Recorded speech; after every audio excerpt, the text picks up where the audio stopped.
Hi hello, team ഫോവീസ് here. ഞങ്ങൾ കുറച്ച് അനുഭവങ്ങളൊക്കെ ഷെയർ ചെയ്യാൻ വേണ്ടി വന്നതാണ്. ഞങ്ങളുടെ ഫസ്റ്റ് ഇയറും സെക്കൻഡ് ഇയറും ഫൈനൽ ഇയർ അനുഭവങ്ങളൊക്കെ നിങ്ങളുടെ മുന്നിലൊന്ന് ജസ്റ്റ് ഷെയർ ചെയ്യാൻ വേണ്ടിയിട്ടാണ്. അസ്ലക്കിന് കുറേ ഡൗട്ടും കാര്യങ്ങളൊക്കെ ഉണ്ട്, അതും ഒന്ന് തീർക്കാൻ വേണ്ടിയിട്ടാണ് ഈ വീഡിയോയിലൂടെ വന്നിട്ടുള്ളത്.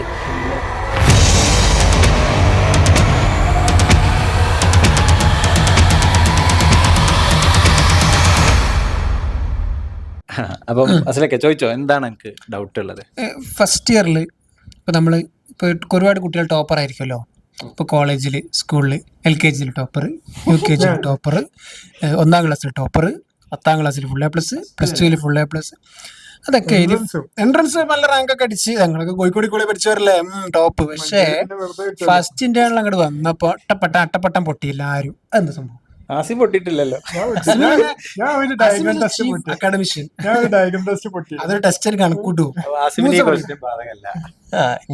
തോൽവി എങ്ങനെ തോൽവി ഒരു വിഷയമായി എങ്ങനെ എന്തുകൊണ്ട് തോറ്റു ഒരു ടോപ്പർ MBBS? ആദ്യം നമ്മൾ മനസ്സിലാക്കേണ്ടത് ഇത് MBBS ആണ്. നമ്മളെ എല്ലാവർക്കും അറിയാം, നമ്മൾ +2 വരെ പഠിച്ച പോലെ അല്ല. ഇത്രയും സാധനം പഠിച്ചാൽ അതുപോലെ എഴുതി വെച്ചാൽ നിങ്ങൾക്ക് ഫുൾ മാർക്ക് 50-50. ഫസ്റ്റ് ഇന്റേണൽ എഴുതി കഴിഞ്ഞാൽ മനസ്സിലാവും 100 മാർക്കിൽ ഇപ്പോൾ ഒരു 10 മാർക്കിൽ എസ്സേന് എത്ര എഴുതിയാലാണ് 10 കിട്ടാന്ന്. ഒന്നാമത്തെ കാര്യം 10 കിട്ടൂല. മാക്സിമം കിട്ടുന്ന മാർക്ക് എത്ര? 7 7 ആയിരിക്കും ടോപ്പറിന്, ഏറ്റവും അടിപൊളിയായിട്ട് എഴുതിയ ആള്. അപ്പോൾ ഇതാലേക്കും എനിക്ക് ഓർമ്മ വരുന്ന ഒരു സംഭവം എന്താണെന്ന് വെച്ച് കഴിഞ്ഞാൽ, എൻ്റെ ഇതുണ്ട്, നമ്മളെ ഹിസ്റ്റോളജിയിലെ പാർട്ട്ണർ എന്നാണ്, നമ്മൾ ഹിസ്റ്ററി എന്നല്ല നമ്മൾ കോഴിക്കോട് വിളിക്കുക. അപ്പോൾ അവനൊരു ഫിസിയോളജിന്റെ മാർക്ക് കിട്ടിയ സമയത്ത് എന്നോട് അവിടെ എൻ്റെ കൂടെ ഒന്ന് വരണം ഡിപ്പാർട്ട്മെന്റിലോട്ട്. അപ്പം ഞാൻ ധൈര്യത്തിന് അവൻ്റെ കൂടെ ചെല്ലണം. അപ്പം ഞാൻ പറഞ്ഞാൽ വരാം, ആള് നന്നായിട്ട് പഠിക്കും. അപ്പോൾ അന്ന് അവൻ വാങ്ങിയത് GK പാൽ ബുക്കായിരുന്നു. അപ്പോൾ GK പാലിലെ essay ഏതായിരുന്നു കറക്റ്റ് ഓർമ്മയില്ല. അത് വൃത്തിക്ക് പഠിച്ചിട്ട് അവൻ എഴുതി വെച്ചിട്ടുണ്ട്. അതിൽ പഠിച്ചത് മൊത്തം അതുപോലെ പോയിന്റ് ബൈ പോയിന്റ് എല്ലാം എഴുതിയിട്ട് ഡയഗ്രൊക്കെ വരച്ചിട്ടുണ്ട്. അങ്ങനെ പറയാം, അതിന്റെ ഒരു പൊളിറ്റിക്കലി ഇൻകറക്റ്റ് ആവും. അപ്പൊ ഈ എക്സാമിന് ഞാൻ വളരെ വണ്ടിച്ചിട്ട് മാർക്ക് വാങ്ങിയതൊക്കെ നമുക്ക് 50-ലായിരുന്നു പരീക്ഷ. അപ്പൊ ധൈര്യം കൊടുക്കാൻ അവന്റെ കൂടെ പോകുന്ന ഞാനാന്ന് ആലോചിക്കണം. അപ്പൊ കൂടെ ചെല്ലാണ്. അപ്പൊ അന്ന് ഡിപ്പാർട്ട്മെന്റിൽ PGs ആണ് നോക്കിയത് പേപ്പേഴ്സ്. അപ്പോൾ നേരെ ക്യാബിനിലോട്ട് കയറി ചെന്ന് പവൻ ചോദിച്ചു, അങ്ങനെ ഇതിനെനിക്ക് 7 മാർക്ക് എങ്ങനെ കിട്ടിയ 10-ല് 7 മാർക്ക് കിട്ടിയിട്ടുള്ളൂ, അപ്പൊ എന്താണ് ഞാൻ എഴുതാത്തതെന്ന് ചോദിച്ചു. എന്താ എനിക്ക് മിസ്സായിരുന്നു? അപ്പൊ PGക്ക് ഉത്തരം കിട്ടുന്നില്ല. അപ്പൊ PG കിട്ടുന്ന ഇതിലിങ്ങനെ 7 മാർക്ക് ഫുൾ മാർക്കൊന്നും കിട്ടില്ല. അപ്പൊ അല്ല, ഫുൾ മാർക്ക് കിട്ടാൻ എന്താ ചെയ്യേണ്ടത്? ഇവൻ ചൂടാവല്ല ചെയ്യുന്നത്, ജെനുവിൻ ആയിട്ട് ചോദിക്കും. കാരണം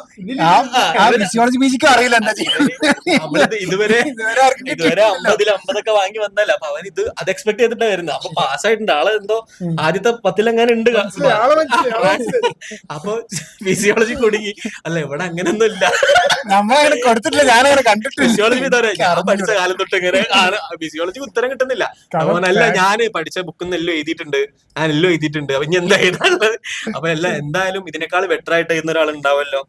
അപ്പൊ ഇമാജിനറി. അപ്പൊ അവർക്കല്ലേ ഫുൾ. അപ്പൊ ആരാ അങ്ങനെ എഴുതിയെന്ന് വെച്ചാല് PG ഏതെന്നാ പ്രൊഫസറോട് ചോദിക്കാൻ പറ്റില്ലല്ലോ. അപ്പം PG ഒക്കെ കുടുങ്ങി. എന്നിട്ട് ഞാൻ പറഞ്ഞു മെല്ലെ കൈ പിടിച്ചിട്ട് പറഞ്ഞു, നമുക്ക് പോവാ,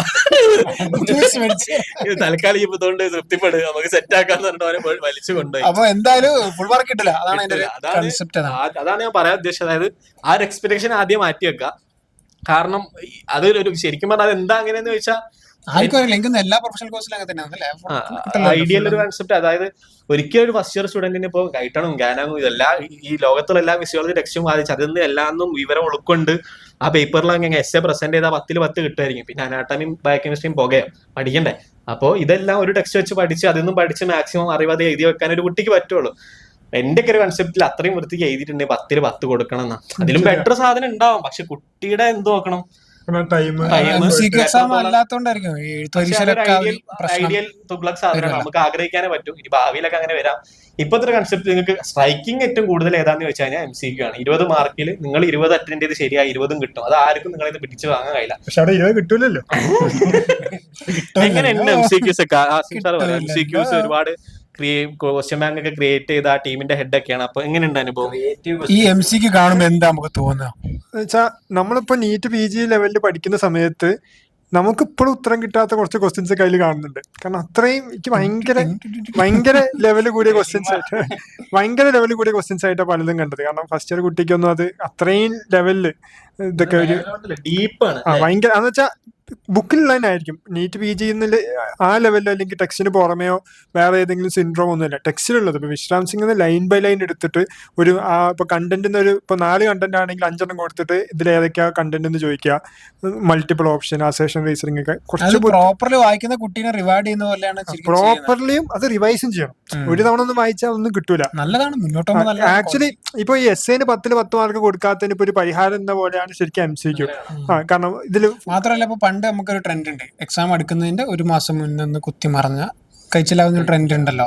അതെനിക്ക് തോന്നുന്നു മെഡിക്കൽ ഇൻസ്റ്റിറ്റ്യൂഷനിൽ എന്തായാലും കുറച്ച് കഴിഞ്ഞാൽ മാറേണ്ടി വരും. കാരണം അങ്ങനെ മുന്നോട്ട് പോകാൻ പറ്റില്ല. അത്ര വെച്ചിട്ട് നമ്മളിങ്ങനെ ഇപ്പം ഈ കോമ്പറ്റീഷനും കൂടുകയാണ്, ആളുകളുടെ എണ്ണം കൂടുകയാണ്, അപ്പം എക്സാമും ടഫായി വരികയാണ്. അപ്പം നമ്മളെപ്പോഴും പറയല്ലേ നീറ്റ് മാറി നെക്സ്റ്റ് എക്സാം നമ്മളിപ്പം നമുക്ക് നെക്സ്റ്റ് ഒന്നും ഉണ്ടാവില്ല. ഇനി വരുന്ന ബാച്ചിനൊക്കെ നെക്സ്റ്റ് ഉണ്ട്, പാസിംഗ് എക്സാം ഉണ്ട്, എക്സിറ്റ് എക്സാം ഉണ്ട്. മുന്നോട്ട് പോകുമ്പോൾ കോമ്പറ്റീഷനാണ്. എക്സാംസ് ഒക്കെ അത്യാവശ്യം നല്ല USMLE പാറ്റേണിൽ ക്ലിനിക്കലി ഓറിയന്റഡ് ആയിട്ട് എൻട്രൻസ് ഒക്കെ. ഇപ്പൊ പണ്ട് നമ്മൾ +1 +2 നമ്മൾ പറയലുണ്ട്, നമ്മൾ എക്സാമിന് ഒന്ന് പഠിക്കുന്നു, നീറ്റിന് വേറെ പഠിക്കുന്നു. ആ ഒരു സിറ്റുവേഷനിൽ നിന്ന് മാറി എല്ലാവരും യൂണിവേഴ്സിറ്റിക്ക് അടക്കം ഒരു പ്രോപ്പറായിട്ട് പഠിച്ചു പോയി കഴിഞ്ഞാൽ കിട്ടുന്ന രൂപത്തിൽ ഡിസൈൻ ചെയ്ത് നല്ലതാണ് ലോങ് ടേമിൽ. പക്ഷെ ഈ ഫസ്റ്റ് ഇയർ പ്രാക്ടിക്കൽസിനെ കുറിച്ചൊക്കെ എന്താ അഭിപ്രായം? പ്രാക്ടിക്കൽസ് ഭയങ്കര ഡിസെക്ഷൻ ഒക്കെ ഭയങ്കരമായിട്ട് കുട്ടികൾക്ക് ഭയങ്കര ടെൻഷൻ ഉണ്ടാക്കുന്നതാണ്. ഇതേതാ ചോദിച്ചപ്പോ ഫിമറസ് പറഞ്ഞൊരുത്തുണ്ട്.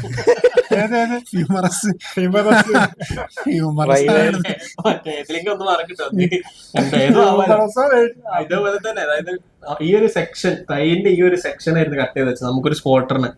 അപ്പോ മെലിഞ്ഞൊരാളുടെ കാല, എന്നിട്ട് അത് ആമാണെന്ന് വിചാരിച്ചിട്ട് ആക്സിലറി നെർവ് എഴുതി വെച്ചു. വിറ്റത് നെർവല് ലാട്രിമല വെച്ചത്. അതാണ്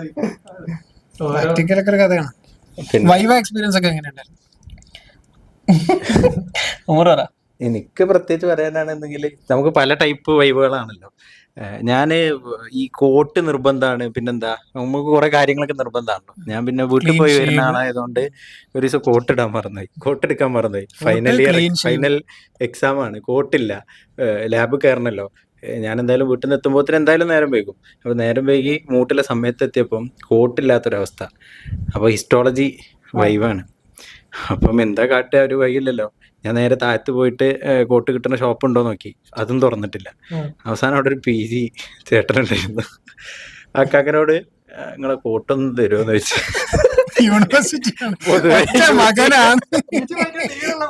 യൂജിക്ക് തരാനുള്ള കോട്ട് PG ഒരാഴ്ച 2 ആഴ്ച ആയിട്ട് അത് അലക്കിയിട്ട് ആ കോട്ടിട്ടിട്ടാ ഞാൻ യൂണിവേഴ്സിറ്റി എക്സാമിന് പോകണം. അപ്പം തന്നെ നമുക്ക് യൂണിവേഴ്സിറ്റി എക്സാമിലെ മോഡൽ എക്സാമിന് പോകണം. അങ്ങനെ അപ്പം തന്നെ നമ്മുടെ കോൺഫിഡൻസ് കാര്യങ്ങളൊക്കെ പോകണം. അപ്പോൾ ഹിസ്റ്റോളജിയാണ് ഫസ്റ്റ് തന്നെ വരച്ച ചിത്രമൊക്കെ കൊളായും ചെയ്തു. വരച്ച ചിത്രത്തിൽ നിന്നാണ് ഫസ്റ്റ് ചോദ്യം ചോദിക്കുന്നത്. റീഡ്രോ എന്ന് പറഞ്ഞിട്ട് ഒന്നും കൂടി അവസരം തന്നു.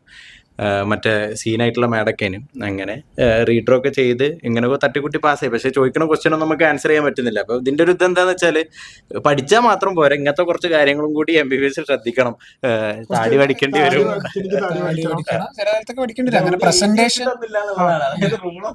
നമ്മൾ എത്ര പഠിച്ചു പോയിട്ട് കോട്ടില്ലെങ്കിൽ എക്സാം എഴുതാൻ പറ്റില്ല. അവസ്ഥ അങ്ങനെയാണ്. പിന്നെ എക്സാമിനറെ മുന്നിൽ വെറുതെ ഒരു എന്താ പറയുക, കണ്ണിൽ കടാവാതിരിക്കാൻ ശ്രമിക്കുക. കാരണം എക്സാമിനർ പല മൂഡിലായിരിക്കും. അപ്പൊ ആ സമയത്ത് ഒരു മുടിയൊക്കെ നീട്ടി അത്ര വിവരം ഉണ്ടെങ്കിൽ ഒരു കുഴപ്പമില്ല, എന്ത് നീട്ടിയിട്ടും പോകാം. കോൺഫിഡൻസ്. ഞങ്ങളുടെ ബാച്ചിൽ ഒരു ചങ്ങായിട്ട് നല്ല പഠിക്കും. അപ്പൊ ഞാനൊക്കെ ഇങ്ങനെ തലേന്ന് ഫുൾ ക്ലീൻ ഷേവ് ഒക്കെ ചെയ്ത് പോകുമ്പോൾ ഇവനിങ്ങനെ ഒന്ന് ചിന്തിന് ആ സമയത്ത് വായിക്കാം. പിറ്റേന്ന് തന്നെ എൻ്റെ ഒരു പേടിയൊന്നുമില്ല. അവനിങ്ങനെ നല്ല താടിയല്ല, അവിടുന്ന് ഇവിടുന്ന് കുറെ രോഗം, അവൻ്റെ ഒരു പേടിയില്ല. കാരണം അവന് നല്ലോണം കണ്ടന്റ് അറിയാം. കാരണം അവന് ചൊറിയില്ല എന്ന് അവൻ അറിയാം. എന്ത് ചോദ്യം ചോദിച്ചാലും അവൻ ഉത്തരം പറയും. അപ്പൊ അവന്റെ താടിയൊന്നും ആരും അത്രയും കോൺഫിഡൻസ് ആണ്. സംഭവം അറിയാത്തവരാണ് ഇതിലൂടെ താടി പഠിച്ചു എന്ന് പറഞ്ഞതിനർത്ഥം ഞാൻ പാവാണ്, എന്നെ പാസ്സാണ്. ഞാൻ വേണമെങ്കിൽ കുറച്ച് ലുക്കിലൊക്കെ നടക്കാനൊക്കെ തയ്യാറാണ്. എനിക്ക് പഠിക്കാൻ വലിയ താല്പര്യമൊന്നുമില്ല. എനിക്ക് ഇപ്പൊ തൽക്കാലം എനിക്കൊന്നും അറിയില്ല. പിന്നെന്ന് വെച്ചാൽ പറഞ്ഞൊരു കാര്യം, നമ്മുടെ ബാച്ചിൽ തന്നെ ഇപ്പൊ ഫൈനൽ ഇയർ എക്സാമിന് വരുമ്പോഴാണ് പ്രാക്ടിക്കൽ എക്സാമിന് മെഡിസിൻ ഇപ്പം എന്താ നമ്മള് എങ്ങനെയാണ് ഇതിപ്പോ ഓരോ എക്സാമിനറിനെ ശരിക്കും മനസ്സിലാക്കണം. ഇതൊക്കെ സാഡ് അവസ്ഥയാണ് ശരിക്കും സിസ്റ്റത്തിന്റെ. അതായത് നമ്മൾ വരുന്ന എക്സാമിനറിനനുസരിച്ച് നമ്മൾ ശരിക്കും മാറേണ്ട ഒരു അവസ്ഥ. അതായത് നമുക്ക് അറിയാൻ പറ്റും ഫീഡ്ബാക്ക് കിട്ടാണ് അന്ന് സീൻ എക്സ്റ്റേണൽ എക്സാമിനർ ആണ്, പുറത്തുള്ള കോളേജിൽ വരുന്നതാണ്, അന്ന് സീനാണ്, തോൽപ്പിക്കുന്നുണ്ട്. അപ്പൊ ഈ തോൽപ്പിക്കുന്നുണ്ട് എന്നുള്ള വാക്കൊക്കെ ഒരു പരിധി വരെ ശരിയാണ്, എന്നാൽ അതിൽ തെറ്റുണ്ട്. കാരണം ആരും തോൽപ്പിക്കുന്നില്ല. എന്താ അൾട്ടിമേറ്റ്ലി കുട്ടീന്റെ ഭാഗത്തുനിന്നും ഫോൾട്ട് ഇല്ലാതെ തോൽക്കൂല, പക്ഷെ എക്സാമിനറിന് ഒരു റോൾ ഉണ്ട് എന്നുള്ളതാണ്. അപ്പം ആ സമയത്ത് എന്താ പറയാ, ആ എക്സാമിനറിനെ ഇപ്പം ചൊടിപ്പിക്കില്ല എന്ന് പറഞ്ഞാൽ പല രീതിയിൽ ചൊടിപ്പിക്കലാവാം. ഇതില് നമ്മുടെ ഒരു അനുഭവം എന്ന് വെച്ച് കഴിഞ്ഞാല് ചോദിച്ചു എന്താ ഇപ്പൊ നിന്റെ വാട്ട് ഇസ് യുവർ റെഫറൻസ് എന്ന് വെച്ചപ്പോ I have referred multiple books എന്ന് പറഞ്ഞു. അപ്പൊ അത് അവർക്ക് അഹങ്കാരമായിട്ട് തോന്നി. അതായത് ഞാൻ ബുക്കൊക്കെ നോക്കിയിട്ട് അതെ. പിന്നെ എക്സാം കഴിഞ്ഞപ്പോ നമ്മുടെ എക്സ്റ്റേണലിന്റെ കൂടെ ഒരു ഇന്റേണൽ എക്സാം ഉണ്ട്. അതായത് നമ്മുടെ കോളേജിൽ തന്നെ പ്രൊഫസർ ഉണ്ടാവും. അപ്പൊ അങ്ങനെ അവരോട് പറഞ്ഞിട്ടാ സീനാണ്, അല്ലെങ്കിൽ തോൽക്കാൻ ചാൻസ് ഉണ്ട് കേട്ടോ, കാരണം ആ പുള്ളി കടും വാശി പിടിക്കുന്ന, വാശിയല്ല, ആ കുട്ടീനെ എന്തായാലും ഫെയിലാണ്, അല്ലെ മാർക്ക് തരുന്നില്ല എന്നുള്ള അവസ്ഥയാണെന്നൊക്കെ ഉള്ളത്. അപ്പൊ അതെന്ത് കാരണം പെർഫോമൻസ് ചിലപ്പോൾ എങ്ങനെയാവാം, നല്ലതാവാം മോശമാവും, പക്ഷെ ഈ എക്സാമിനർ അനുസരിച്ചിട്ട് ഇങ്ങനത്തെ കുറച്ച് ബാഡ് അവസ്ഥകൾ ഭയങ്കര പാവമായിട്ട് നിക്കാന്നൊക്കെ അല്ലേ നമ്മളിപ്പോ മെയിൻ നമ്മൾ നടക്കുക. ഒന്നും അറിയില്ലെങ്കിൽ ഭയങ്കര പാവമായിട്ട് യെസ് സാർ സോറി സാർ കാരണം ഇത് എല്ലാം അറിഞ്ഞിട്ട് അവൻ പറഞ്ഞതാ, ഞാൻ കുറെ ബുക്ക് വായിച്ചിരുന്നു എന്നാണ് അവൻ ഉദ്ദേശിച്ചത്. നല്ല പഠിക്കുന്ന അവർക്കത് നെഗറ്റീവ് ആയിട്ടാണ് അവർ എടുത്തത്. ആ ഒരൊറ്റ കമന്റ് കൊണ്ട് സാർ വിചാരിച്ചു ഞാൻ കുറെ വായിച്ചിരുന്നു, നീ ആരാന്നുള്ള ആ ടോണിലാണെന്നാണ് സാർ വിചാരിച്ചത്. എന്തൊക്കെ എക്സാം ആണ് അത്. തമിഴ്നാടോ അല്ല അവിടുന്ന് വരുന്ന ആൾക്കാരാണ്. നമ്മളെ ആ ടോൺ മനസ്സിലാവണമെന്നില്ല, കൺവേ ആവണമെന്നില്ല. നമ്മൾക്ക് പ്രാക്ടിക്കലിൽ ഇപ്പൊ നമുക്കിപ്പോ പ്രശ്നമുണ്ട്. എക്സാമിന് ചോദിക്കുന്ന ചോദ്യം ഹൈ ലെവൽ ആണെങ്കിൽ പ്രശ്നമില്ല, ചോദ്യം താഴേക്ക് ഇറങ്ങുമ്പോഴാണ് പ്രശ്നം. താഴേക്ക് ഇങ്ങനെ ഇറങ്ങി ഇറങ്ങി ഇറങ്ങി വരുന്നുണ്ടെങ്കിൽ താഴേക്ക് ഇറങ്ങി ഇങ്ങനെ വാട്ട് ഈസ് പൾസ്, അങ്ങനെയൊക്കെ ഒരു ചോദ്യം ചോദിച്ചിട്ടുണ്ടെങ്കിൽ അത് നമ്മൾ പാസ്സാക്കാൻ വേണ്ടി ചോദിക്കുന്നത്. പൾസും പോയാൽ കയ്യിന് പോലെയാണ്. വാട്ട് ഈസ് പൾസ്, അങ്ങനെയൊക്കെ ചില ചോദ്യങ്ങൾ വരും. അതാണ് ഏറ്റവും പ്രശ്നം. അല്ലാതെ ഈ എൻസിസ്റ്റോളിക് മർമർ അതൊന്നും പ്രശ്നമില്ല. പക്ഷെ what is pulse, what is A JVP, normal BP sir 100 കൊണ്ടുവരാണെങ്കിൽ ഇപ്പൊ അനാട്ടമിയിലാണെങ്കിൽ ഇപ്പൊ എംബ്രിയോളജി ഇതില് പാങ്ക്രിയാസിന്റെ, ഇപ്പൊ എനിക്ക് യൂണിവേഴ്സിറ്റിക്ക് പാങ്ക്രിയാസ് കിട്ടിയ, ഇപ്പൊ പാങ്ക്രിയാസിന്റെ മോസ്റ്റ് കോമൺ ഡെവലപ്മെന്റൽ ഡിസോർഡർ ഏതാ, അതാണെങ്കിൽ തുടങ്ങാം. അപ്പൊ നമ്മൾ ഉണ്ടാതിരിക്കും അറിയില്ല. രണ്ട് ബഡ് ഉണ്ട്, ഡോർസലും മെന്റലും ഉണ്ട്. അപ്പോ അത് എങ്ങനെയാ റൊട്ടേറ്റ്, അങ്ങനെ ഒരു കൺസെപ്റ്റിൽ വയ്ക്കും. അപ്പൊ നമുക്ക് ആകെ ബഡ് ഉണ്ടെന്ന് അറിയുള്ളൂ എന്നുണ്ടെങ്കിൽ അടുത്ത ചോദ്യം. പിന്നെ എംബ്രിയോളജിയിലിട്ട് താഴത്തെ ചോദ്യം എന്താ, ഇപ്പൊ എന്തെങ്കിലും മസിൽ എന്തിൽ നിന്നാണ് ഡെവലപ്പ് ചെയ്യുന്നത്, മിസോഡം ആണോ എൻഡോഡം ആണോ? അപ്പൊ അതൊന്നും പോയി കഴിഞ്ഞാൽ പിന്നെ ഇറങ്ങുമ്പോഴാണ് പേടിക്കേണ്ടത്. ടെൻഷനുള്ള കുട്ടികളുണ്ടാവുമല്ലോ, പൊതുവേ നല്ല ടെൻഷനുള്ള, പഠിക്കുന്ന സമയത്താണെങ്കിൽ സ്ട്രെസ് ഉള്ള നമ്മൾ കുറെ മെന്റർഷിപ്പിലും കാര്യങ്ങളൊക്കെ കണ്ടിട്ടുണ്ട്. അപ്പൊ ഈ ടെൻഷനുള്ള കുട്ടികളോട് എന്താ പറയണ്ടാവുക? അപ്പൊ നമ്മൾ ഈ എക്സാമിനൊക്കെ പോകുമ്പോൾ, എസ്പെഷ്യലി ഈ ഫസ്റ്റ് ഇയറിന്റെ ഒക്കെ വൈവ എക്സാം എന്ന് പറയുമ്പോൾ അനാട്ടമി, സർഫസ് മാർക്കിങ്, ഡിസ്കഷന്, ഗ്രോസ്ന്റെ ഡിസ്കഷൻ, എംബ്രിയോളജി ഡിസ്കഷന്, എക്സ്റേ അല്ലെ, പിന്നെ ഓസ്റ്റിയോളജി, പലപ്പോഴും ഇപ്പൊ എത്ര പഠിച്ചു പോയാലും ആ ഒരു ടോപ്പിക് അല്ലെങ്കിൽ അങ്ങനെ പെട്ടെന്ന് ചോദിക്കുമ്പോൾ ഒരാള് ശ്രദ്ധിക്കട്ടെ വെച്ചാല് അവിടെ ഇരിക്കുന്ന ആരും നിങ്ങളെ മനഃപൂർവ്വം തോൽപ്പിക്കണം എന്ന് ആർക്കും ഇല്ല. എല്ലാവർക്കും അവിടെ എഴുതി ഇത് കഴിഞ്ഞ് വൈകുന്നേരം വീട്ടിൽ പോകണം. എല്ലാവർക്കും അത്രേ ഉള്ളൂ. എവരി ഫാക്കൽറ്റി ആർക്കും ഇല്ല. പിന്നെ ഇനിയിപ്പോ നിങ്ങളെ തോൽപ്പിച്ച് അതിന്റെ പിന്നാലെ നിങ്ങൾ കോടതി പോയി ആർക്കും അതിനൊന്നും താല്പര്യമില്ല. ഇവിടെ എല്ലാവർക്കും ഇപ്പൊ ഞാൻ പണ്ടെന്തോ ഫസ്റ്റ് തുടക്കത്തിൽ ഞാൻ എന്തോ കളിച്ചത്, അതുകൊണ്ട് ആ ഫാക്കൽറ്റി അങ്ങനെ ഒന്നും നമ്മളെ ഒരു പെർഫോമൻസ് ആണ് ഇവിടെ. ആ പെർഫോമൻസിൽ കുറെ ഫാക്ടേഴ്സ് ഉണ്ട്. നമ്മൾ ചിലപ്പോൾ പഠിച്ചിട്ടുണ്ട്. ഇപ്പം നമുക്കൊരു എക്സ്റേ തരികയാണെങ്കിൽ ഇപ്പൊ ഒരു പർട്ടിക്കുലർ ബോൺ ഐഡന്റിഫൈ ചെയ്യാനായിരിക്കും, അത് റിലേറ്റഡ് ആയിട്ടുള്ള കാര്യങ്ങൾ ചോദിക്കാനൊക്കെ ആയിരിക്കും. ആ ബോൺ നമ്മൾ വായിച്ചിട്ടുണ്ടാവില്ല, പക്ഷേ അത് അതിന്റെ പ്രസന്റ് രീതി. ഇപ്പൊ ഒരു എക്സ്റേ കാണുമ്പോൾ ദിസ് ഇസ് ന്യൂമോതോറാക്സ് ആദ്യം പറയില്ലല്ലോ, this is a chest X-ray APV ഇങ്ങനെ പറയണത്. എനിക്ക് മറ്റേ ഫിബുലയോ ഫിബുലല്ല ഫിബുല കാലില് ഫിബുല ഞാൻ തോന്നുന്നു വെച്ചത്. എനിക്ക് അതിന് റൈറ്റ് ആണോ ലെഫ്റ്റ് ആണെന്ന് അറിയില്ല. പക്ഷെ പ്രോബിലിറ്റി ഉണ്ടല്ലോ, ഞാൻ ഒന്നിക്ക് റൈറ്റ് തന്നെ 50% എന്തായാലും കറക്റ്റ് ആയിരിക്കില്ല. റൈറ്റ് സാക്രം എന്ന് പറയുന്ന ആളുണ്ട്. അത് വെച്ചോ ഇന്നോട് ലാസ്റ്റ് ക്വസ്റ്റൻ എന്തായിരുന്നു, ഇങ്ങനെ ബാക്കി കുഴപ്പമില്ലാണ്ട് പറഞ്ഞത് വെച്ചിട്ട് റൈറ്റ് ആണോ ലെഫ്റ്റ്, ഞാൻ മുഖത്ത് നോക്കിയ റൈറ്റ്, അത് റൈറ്റ് ആയിരുന്നു. എന്താ ഭാഗ്യം, ഏതിപ്പോഴും അത് തെറ്റും. 50-50%. ഞാൻ മാഡം ഐ ഡോണ്ട് നോ എന്ന് പറഞ്ഞാൽ മാഡം വിചാരിക്കാൻ ഈ ടോപ്പിക് വായിച്ചിട്ടില്ല. ഞാൻ വായിച്ചിട്ടില്ല, പക്ഷെ എന്താ ഞാൻ പറഞ്ഞത് റൈറ്റ്. വെറുതെ അങ്ങനെ കുറച്ചാൽ ഇങ്ങനെ പിടിച്ചു ഇങ്ങനെ നോക്കി റൈറ്റ് എന്ന് പറഞ്ഞു. അത് ഇപ്പോഴും എനിക്ക് അറിയില്ല റൈറ്റ് ആണോ ലെഫ്റ്റ് ആണോ. പക്ഷെ അങ്ങനെ ഇതൊക്കെ തള്ളാളൊക്കെ തള്ളിക്കോളാം. റിലാക്സ് ചെയ്തിട്ട് പോകാന്നുള്ളതാണ്. രണ്ട് ഇതാണ്. ഇപ്പൊ നമ്മള് അവിടെ രണ്ട് കാര്യങ്ങൾ ടെസ്റ്റ് ചെയ്യുന്നത് വിശ്വസിക്കുന്ന ഒരാളാണ് ഞാൻ. കാരണം ഒന്ന് നമ്മുടെ നോളജ് ആണ് അൾട്ടിമേറ്റ്ലി, പക്ഷെ അതിനോടൊപ്പം തന്നെ ഈ നമുക്കിപ്പോ നമ്മള് കാഷ്വാലിറ്റിയിൽ വർക്ക് ചെയ്യുന്ന സമയത്ത് ചിലപ്പോൾ നമുക്ക് അറിയുന്ന രോഗങ്ങൾ തന്നെ ആവണം വരണ്ട അല്ല, നമ്മൾ അങ്ങനെ ഒരു പരിചയമില്ലാത്ത രോഗം വരുമ്പോൾ നമ്മൾ ടെൻഷൻ അടിക്കാൻ നിന്നാൽ എന്തായിരിക്കും അവസ്ഥ? അവിടെ നമ്മളെ കൊണ്ട് പറ്റുന്ന രീതിയിൽ മാനേജ് ചെയ്യുക എന്നുള്ളതാണ്. അപ്പോൾ നമ്മൾ നേടിയെടുത്ത അറിവുകളൊക്കെ വെച്ചിട്ട് നമ്മൾ ആ ഒരു ഇത് ക്യുമുലേറ്റ് ചെയ്തിട്ട് അവിടെ നമ്മുടെ മാനേജ്മെന്റ് പവറും കൂടി അവിടെ എത്രത്തോളം പ്രോപ്പറായിട്ട് നമുക്ക് പെർഫോം ചെയ്യാൻ പറ്റുന്നത് എന്നുള്ളത് കൂടി അവിടെ നമ്മൾ ടെസ്റ്റ് ചെയ്യുന്നുണ്ട്. അപ്പോൾ അതിനും കൂടിയാണ് അവിടെ ഒരു മാർക്ക് വരുന്നത്.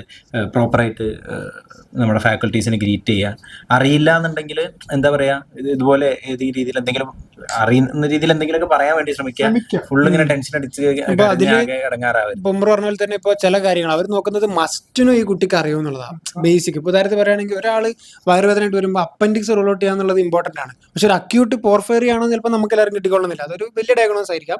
പക്ഷെ ഈ ബേസിക്സ് ആണ് എല്ലാവർക്കും കിട്ടണം. ഇപ്പൊ ഫിബുല എന്താണ്, പൾസ് എന്താണ്, BP എന്താണ്, അതാണ് നിങ്ങൾ ആദ്യം പഠിക്കേണ്ടത്. ബേസ് എന്നാണ് മുന്നോട്ട്. ഇപ്പൊ നിങ്ങൾ ഏത് ബുക്ക് റെഫർ ചെയ്താലും അതിന്റെ തുടക്കത്തിൽ കുറെ ചാപ്റ്റേഴ്സ് ഉണ്ടാവും. പൾസ്, JVP, അതൊക്കെയാണ് ഫാക്കൽറ്റീസ് അവസാനം ചോദിക്കുക. ചെങ്ങായിനെ പാസ്സാക്കണം, ഇവൻ അതിനെങ്കിലും ഇവൻ വിവരമുണ്ടോ എന്ന് ചോദിക്കുന്ന ചോദ്യം. അത് കിട്ടിയില്ലെങ്കിൽ എന്തായാലും തോൽപ്പിക്കും. പിന്നെ പൾസ്, ഇപ്പൊ BP കഫ് വീർപ്പിക്കുമ്പോൾ പുറത്തോട്ട് വീർക്കുന്ന ചില സിറ്റുവേഷൻ ഉണ്ട്, തന്നെ തിരിച്ചു കെട്ടും, അങ്ങനെയൊക്കെ ഉണ്ട്.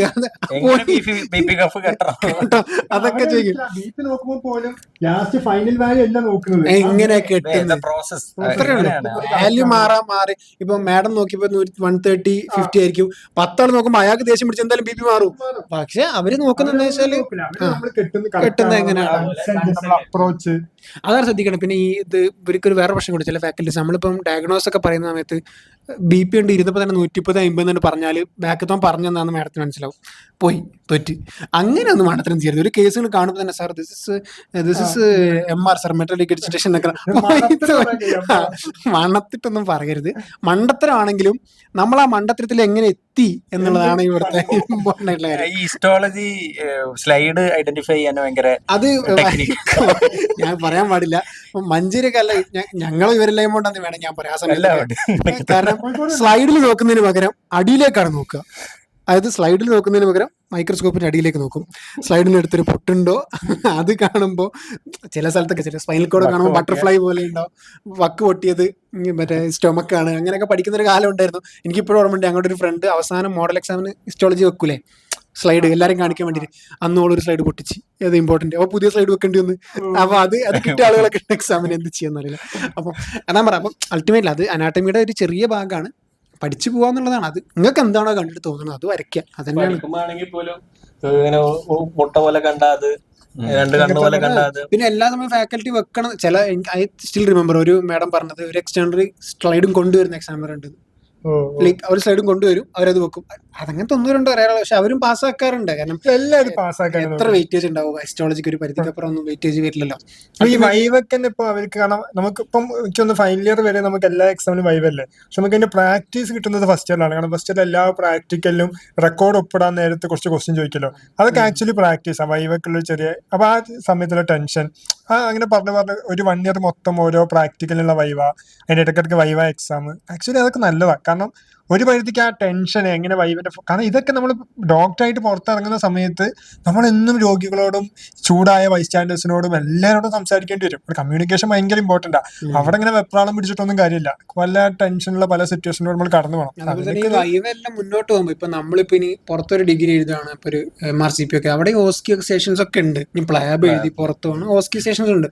അപ്പം അതിന്റെ ഒക്കെ വീഡിയോ ഒക്കെ കാണാം ഇൻസ്റ്റാഗ്രാമിൽ. ഇങ്ങനെ ബെല്ലടിക്കുന്നു, ഡോർ തുറക്കുന്നു, കയറുന്നു, ഓസ്കി ചെയ്യുന്നു, ഇറങ്ങുന്നു. ആ ഓസ്കി ഒക്കെ ഈ വൈവേന്റെ തുടക്കം തന്നെയാണ്. നിങ്ങളിതൊരു നല്ല ക്ലിനിഷ്യൻ ആവണം, നല്ല ഒരു ബോർഡ് സർട്ടിഫൈഡ് എന്നൊക്കെ പറയുന്ന പോലെ നല്ലൊരു ഡിഗ്രി ഒക്കെ നിങ്ങൾക്ക് വേണമെങ്കിൽ നിങ്ങൾ എന്തായാലും ഓസ്കി ഇല്ലാതെ റിട്ടേൺ എക്സാം കൊണ്ട് എവിടെ ഒരു ഡോക്ടറെ പൂർണ്ണമായിട്ട് വിലയിരുത്തുന്നു ഞാൻ വിശ്വസിക്കുന്നില്ല. ഇപ്പൊ ഫൈനൽ ആവറേജ് കാത്തിക്കുന്ന കുട്ടികൾ, ഇപ്പൊ സെക്കൻഡ് ആവറേജ്, ഫൈനൽ ആവറേജ് ഈ സമയത്തുള്ള കുട്ടികളോട് ഭയങ്കര പ്രയാസത്തിലൂടെ അവർ കടന്നു പോകുന്നത്. എല്ലാ വർഷമുള്ള പോലെ തന്നെ മറ്റേ ലോ ബുക്ക് റെക്കോർഡ് സാധനങ്ങൾ, മറ്റേത് സീനിയേഴ്സിന്റെ റെക്കോർഡ്, ക്ലാസ്സിലെ കുറച്ചുകൂടി ഇഷ്ടമുള്ള ഒരാളെ റെക്കോർഡ്, അങ്ങനെയുള്ള കുറെ കുട്ടികൾ സ്വന്തം റെക്കോർഡ് ചെയ്തില്ലെങ്കിൽ ക്ലാസ്സിലെ കുറച്ച് ഇഷ്ടമുള്ള ആളെ റെക്കോർഡ് ചെയ്ത് കൊടുക്കുക. അങ്ങനെ ഒരു സത്യം പറഞ്ഞ കുട്ടിക്ക് സമയമല്ല, ഡയറി മിൽക്ക് തിരിച്ചു കിട്ടുന്നുണ്ടായിരിക്കും. അപ്പൊ ഈ കുട്ടിക്ക് എന്താ ഇപ്പം ഇങ്ങനെ ഒട്ടും സമയമല്ല. അതിന്റെ ഇടയ്ക്ക് കോളേജ് ലൈഫ് എൻജോയ് ചെയ്യണം. ആരെങ്കിലും ഫുൾ ടൈം പഠിക്കാനൊന്നും നമ്മൾ ആരും ആഗ്രഹിക്കുന്നില്ലല്ലോ. പുറത്ത് പോകണം, ഫുഡ് കഴിക്കണം, എല്ലാം വേണ്ടേ? കാരണം നമുക്ക് MBBS 5.5 വർഷം അവിടെ ഉണ്ടാകുമ്പോൾ എല്ലാം വേണമല്ലോ. അപ്പൊ എന്താ നമുക്കൊരു സിമ്പിൾ മെത്തേഡ് അങ്ങനെ എന്തെങ്കിലും, ഇപ്പം ഫോബിയ പ്രൊമോട്ട് ചെയ്യൽ മാത്രമല്ല വേറെ എന്തെങ്കിലും ആയിട്ട് നിങ്ങളെ തോന്നി എന്തെങ്കിലും ഇങ്ങനെയൊക്കെ ചെയ്താൽ കുറച്ചുകൂടി എളുപ്പമായിരുന്നു? സിമ്പിൾ എന്ന് പറഞ്ഞാല് ആദ്യമേ തുടങ്ങിയാൽ മതിയായിരുന്നു. അതാണ് ഫസ്റ്റ് തോട്ട്.